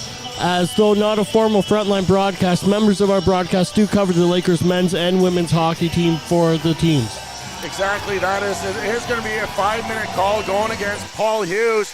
A very exciting weekend. If you want to come out and watch some exciting women's OUA hockey, the number 1 ranked Toronto Varsity Blues team will be in town to take on the Nipissing Lakers, led by gold medalist Maria Domenico, who recently came back from the FISU games with a gold medal for Team Canada. So the Battalion will get a 5-minute advantage here on the power play with 8:06 remaining in the third period. And Hughes kicked out of the game as well, so there's probably a 10-minute misconduct coming along that. Very interesting to see if potentially any disciplinary action coming along, as that'll be very interesting to see, because whenever there's majors, there's always a potential for a suspension that could happen, and it'll be a check to the head, so that's another one that potentially as Poole will be out there to serve the 5-minute major. It'll be interesting to see how the Frontnacs handle that, as they weren't happy with McDonald only getting 2 minutes in that second period for a check to the head, as the Battalion controlling shot there, kicked aside off of Romani's stick. Gathering up the rebound, Arnsby looking for Romani, who's trying to sneak in back door. Can't clear it as Winslow will keep it in, sends it down into the corner. Ling will finally get it out. Romani doing his best baseball impression as he bats that down to keep it from going all the way down the ice. Van Steensel, Wakely, as the troops enter the zone. Back to the point for Winslow. Wakely with the one-timer. He fires it wide of the net, and that will bounce all the way back out into the neutral zone, where Winslow will gather it up. Getting up ahead for Wakely. He gets in the blue line, but it's turned over there as Thibodeau starts 2-on-1 the other way. Oldwater shot there up into the neck area. Divinchentis, and the troops will take over. 60 seconds gone in the 5-minute penalty to Hughes, being served by Poole of the Kingston Frontnacs. As Kennedy out there on the power play will leave it for Terrian. He looks okay after taking that hard hit. Getting in the zone. Back to the point for Lukin. Couple players we normally don't see on the power play. Lukin looking for a lane. Down to Terrian at the side of net. Pass. Just over the skate of Bouchard. Back to the point it goes for Kennedy right in front of the bench of the Frontnacs. Cross the ice for Lukin. Back to Terrian in the low goalpost area. Taking it in behind the net. Setting things up in Gretzky's office. Lukin at the half boards. Back to Terrian. They're just playing catches. Lukin has it now. Kennedy waiting for it at the top of the point. Terrian now gets to the circle. Procession in that low area. He'll take it into the near corner. 3 minutes now remaining in that major as Bouchard tries to go Shard's side. Procession, his shooting lane cut off. Kennedy can't handle that, and the troops will have to clear the zone as Kennedy retreats just outside the red line. Terrian carrying it back in. 2:55 remaining. Procession tries to, Bouchard trying to go glove side, just gets the top of the glove on it. Kennedy keeping it in at the point. He'll get it into Lukin. Procession down low. Bouchard can't handle that. Through the crease, off of the stick of Vicarian. That will go up into the air. Therian trying to go short side, off the side of net, back to the point for Procession. Hislop now on the far side. One-timer there. Bouchard kicked aside. And it's Procession on the rebound. Good power play here by the Battalion. 2:20 remaining. Lukin, Procession now on the blue line. Lukin down in front of the net. Procession walking in. Toe drag off the stick of Vicarian, cleared away by Oons. And Devin Santos will wait for that in behind his own goal. 2 minutes now remaining in this penalty as it's being served by Nathan Poole as the Lakers break out. Petrov leaves it there for Jackson. Up ahead, Tarasevich can't handle that. Christopoulos, he's being taken care of as Callens. 2-1 setting up. Across Soto, shoulder shot. Misses short side as the Battalion will break out. Tarasevich carrying it in. The left wing trying to go center off the skates of Ling as it's tied up in behind the net. Ling and Tarasevich jacking, helping out. Vicari will reach back with the blocker and hold on to it here. 1:33 remaining in the power play. 4:39 in the third period, and the Battalion still lead 8-1. Well, there's a lot of storylines that happen in this game. You look at Brett Bouchard getting his first of the season, finally playing a very good game. That fourth line in general playing a very good game. Ty Nelson, of course, with the first hat trick by Battalion player since Kyle Wood, and makes us feel old, but about 8 years almost. So lots of great storylines in this game.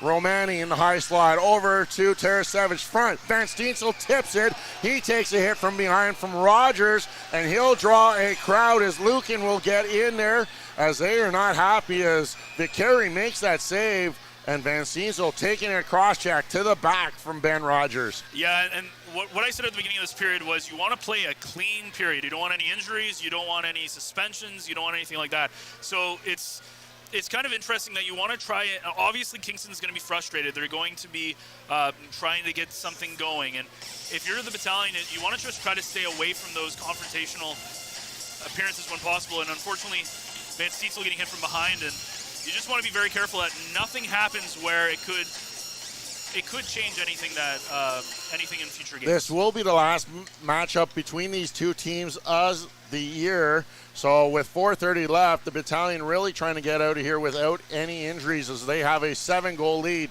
Still a minute 10 on the power play. Romani tries to go 5-hole. It's taken away, and rebound picked up by Thibodeau as he skates it out into the neutral zone. Minute remaining on that 5-minute major as Poole is in the box. Thibodeau turns and shoots. Stopped there by Divin Shantis as Romani hops on the rebound and will carry it out into the neutral zone. Trying to get into the zone, but Hemstrom will have nothing of that and will turn him away. Kennedy, as he's being watched there, as it's fired in around the net. Van Steensel going after that. He'll join Snyder. McDonald, 2-on-1. McDonald, backdoor. And Lukin fanning on that one-timer attempt as he was setting up at the side of the net as he's pinned against the boards. Puck down there. And that's Ling working with it. McDonald, Lukin. Van Steensel in the far corner. McDonald in front, and Big Mac is hungry tonight as he gets another one for the North Bay Battalion. Well, McDonald doesn't always, he does always score, but when he does it in bunches.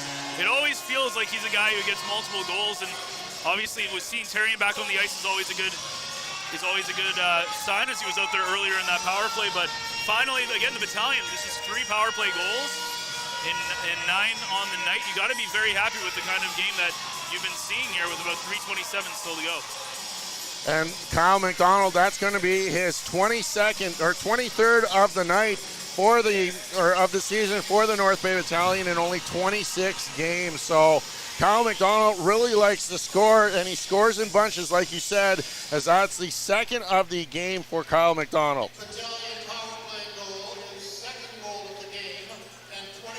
Terrian, still 10 seconds remaining as Terrian does his best. Superman impression as he gets tripped up. No call on the play as Minima will skate inside his own zone. Poole back on the ice, so the major has expired now. 3 minutes remaining in this third period as it's an 8-goal lead for the North Bay Battalion. As Soto will skate into the zone, but Minima going in offside, so a whistle there as Charlie Giesler, eagle eye on the blue line, making the call. But you see Hislop and Soto kind of exchanging a couple of blows with their sticks, and again, that's the stuff where you kind of have to shut it down at this point in the hockey game. But the thing I think that's impressive about this game is the fact that, yeah, they've beaten Niagara with a couple of 7-goal games in Oshawa, but Kingston's a much better team, and they're taking advantage of a tired Kingston team in this game, and this has been a Battalion game just right from the start. Face-off one to Kennedy inside his own zone. Lucan, far side. We haven't seen much of Nelson in this third period as Tarasevich goes into the corner. Wakely joins him as they work against a couple of Frontnacs players. Van Steensel has it in the near corner. He gets worked over by Schneider as the puck is just loose on the half boards. Tarasevich back to the point. Kennedy keeps it in and just sends it in the far corner as him and Medium are exchanging. Wakely trying to look for a pass through the blue paint, intercepted there by Snyder, and Tarasevich will have it in behind his own net. He'll take a shot from behind. Outwater leveling him. Lucan sending it back down into the corner. Ling there first for the Frontnacs. Tarasevich knocking him off the puck as Soto intercepts a pass back to the point as the Frontnacs will just dump it in. Minima needs to go for a line change with 2 minutes remaining as Lucan rides Soto into the end boards. Procession up ahead. Wakely now will just send it in as he's been out there for some time, needing a line change himself. Bouchard at the blue line will just send it back down low as Lemieux sends it to the near side for Oons. Setting things up. Battalion not really doing much on the forecheck at the moment. Oons gets it at the blue line, getting it across, gets the red line and will send it in. DiVincentis can't handle this one again. He's had a busy night coming out of his goal. A lot of times playing that puck on those dump ins. Terrian, Hislop setting things up inside his own zone. Looking far side, Procession. 2-on-1, Procession, Bouchard. Procession shot into the mid of Vicari. Rebound there as it comes back to the point for Hislop. Far side, Christopoulos gets away from one defender, just sends it down in behind the net. Procession and Bouchard were there waiting for the puck. Collins working over Bouchard. Bouchard on his backhand with 1 minute remaining in this third period. Hislop on the near side, backdoor. Bouchard shot. That will hit Lemieux in the feet and just go into the corner. Picked up there by Brooks, and he'll send it out to the neutral zone where Hislop has it. Romani trying to send it back, picked up by Battaglia. Into the corner he goes. Hislop forcing him in behind the net. Out the far side, he still has it. Centering pass, Minima. That's a side net, trying to go short hard. DiVincentis will stop that. And the Battalion will hold on to the rebound. Hislop gathering it up in behind his own net. 23 seconds remaining in this third period as they watch the clock run down. Christopoulos right in front of GM Adam Dennis as he's in the corner. 14 seconds now remaining as Hislop sends it up to the neutral zone. Picked up there by Minima. Can't enter the zone. Now 5 seconds remaining. Romani, coach calmly watching him, and the time will run out as the Battalion will get out of here with a 9-1 victory as Nelson leading the charge with a hat trick in tonight's game, Ben. Yeah, and Van Steensel looks like he's going to pick up that puck for maybe a guy like Brett Bouchard, maybe for Nelson. We'll see. There's a lot of good things that we saw in this hockey game. You can talk about the fact that Ty Nelson with the hat trick, you can see probably the best 60 minutes that we've seen the Battalion play in the last month or so. So an absolutely fantastic game from the North Bay Battalion, and when you look at that score 9-1, that's exactly the kind of game it was. Great game by the North Bay Battalion as they come out with a 9-1 victory. It was a pleasure calling the game with you, Ben. After this break, Lyndon Ocamp will rejoin you for all of the post-game activities here as you are watching the Frontline broadcast. Average Joe's Eatery and Patio Bar is North Bay's only year-round lakefront restaurant. On the shores of beautiful Trout Lake, we have been serving delicious food and stunning views since 1999. Indulge in one of our delicious menu items or simply sit with a cocktail in hand and watch the beauty of Trout Lake before your eyes. Check us out online at averagejoes.net or visit us in person at 3501 Trout Lake Road, North Bay. As a Canadore College alumni, you have access to perks. Canadore Alumni Perks. This is a lifetime membership that includes special access to great offers, opportunities to get involved, and so much more. Graduates can access discounts and special offers from businesses and hotels locally, across Canada, and internationally. Get information on special events and news, or access the alumni job portal.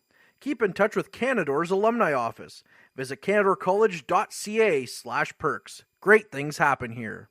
You rely on your vehicle to take you to the places that matter most to you. So bring your vehicle to the team you can rely on to keep it running at its best. Dave's Automotive Services. Whether you're getting your car or truck ready for the season with a tire change, making sure you're safe on the road with an inspection and certification, or doing your due diligence to keep your vehicle in tip-top shape with regular maintenance, Dave's Automotive Services has you covered. Expert troubleshooting, quality repairs, and time-efficient labor are the 3 stars of service you can expect when you bring your car or truck to Dave's Automotive Services at 411 Airport Road. Call 705-478-5544 and book your appointment today.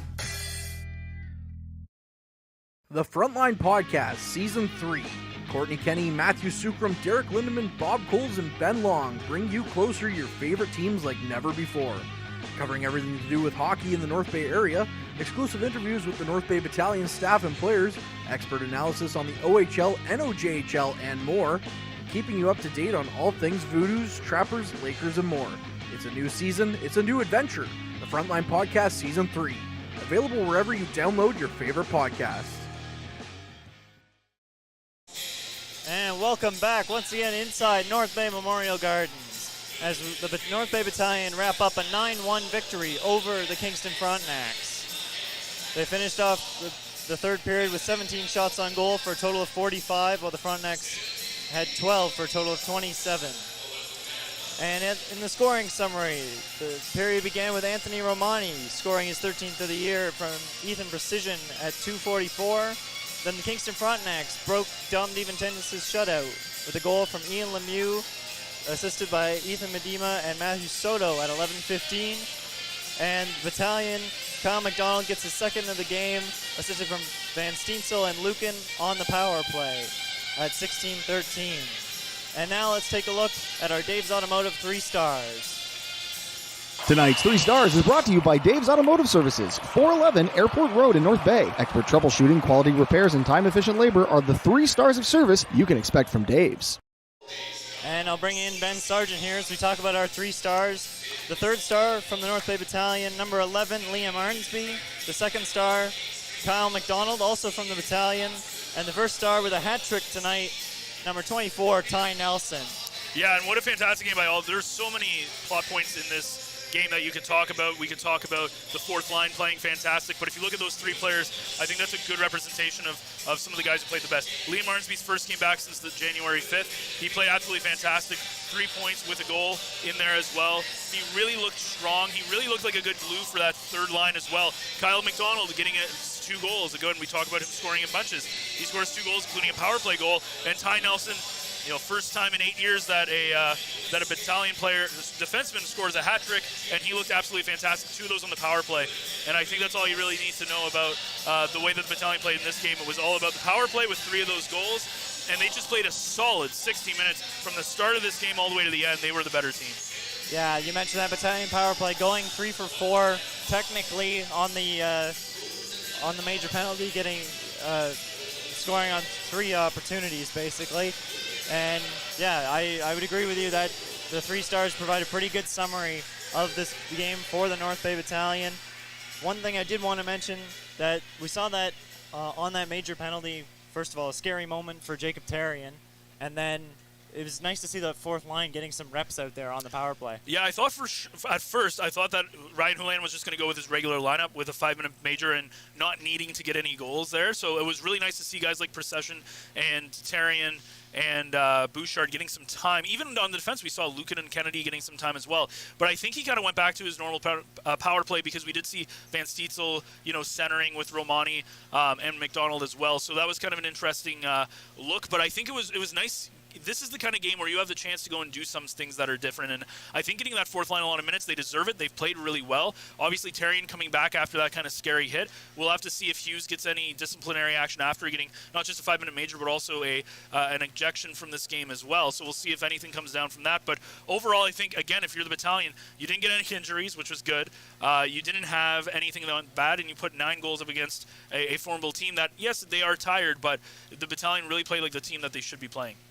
Yes, indeed. A truly dominant performance from the North Bay Battalion here tonight, taking home that 9-1 victory and maintaining pace with their Central Division rivals. And with that, we will wrap it up from North Bay Memorial Gardens. Thank you for watching on the Frontline broadcast. I'm Lyndon Hokamp. He's Ben Sargent. From Derek Lindemann and producer Ben Long, have a good night. Meals are a special time for families to gather, share their day, and spend quality time together. Those dinners are made extra special when you add tropical produce found in the markets and grocery stores that carry La Huerta imports. La Huerta knows the importance of family, so they know which quality products make the best quality meals for your customers, whether it be Mexican Hass avocados, Brazilian figs, Ecuadorian red dragon fruit, or something just as exotic and special. To get your supply of the best tropical produce at competitive prices with brands buyers trust, contact La Huerta Imports at 705-752-1478. Community engagement is one of our core focuses at McDonald's. The key is finding the right people who are passionate about the same things we are, helping kids be kids. McDonald's proudly supports local organizations such as the North Bay Regional Health Center Foundation, Big Brothers Big Sisters, One Kids Place, the Children's Aid Society, and Ronald McDonald House Charities. Stop by McDonald's on 1500 Fisher Street, North Bay, to see how we can serve you and the community every day. Hey there, I'm Mike the Financial Advisor. When you strip it down to its core and you take away all the industry jargon, I help people solve financial concerns. So if you're concerned that you'll never save enough to retire comfortably, or that your kid is going to graduate post-secondary $40,000 in debt, or maybe even that life is going to take a really unfortunate sideways turn and somebody is going to have to open a GoFundMe page for you and your family, I can help you prevent all of those things from happening. If you want to see how, you can find me on Facebook, Instagram, and TikTok. Just do a search for Mike the Financial Advisor. You should find me.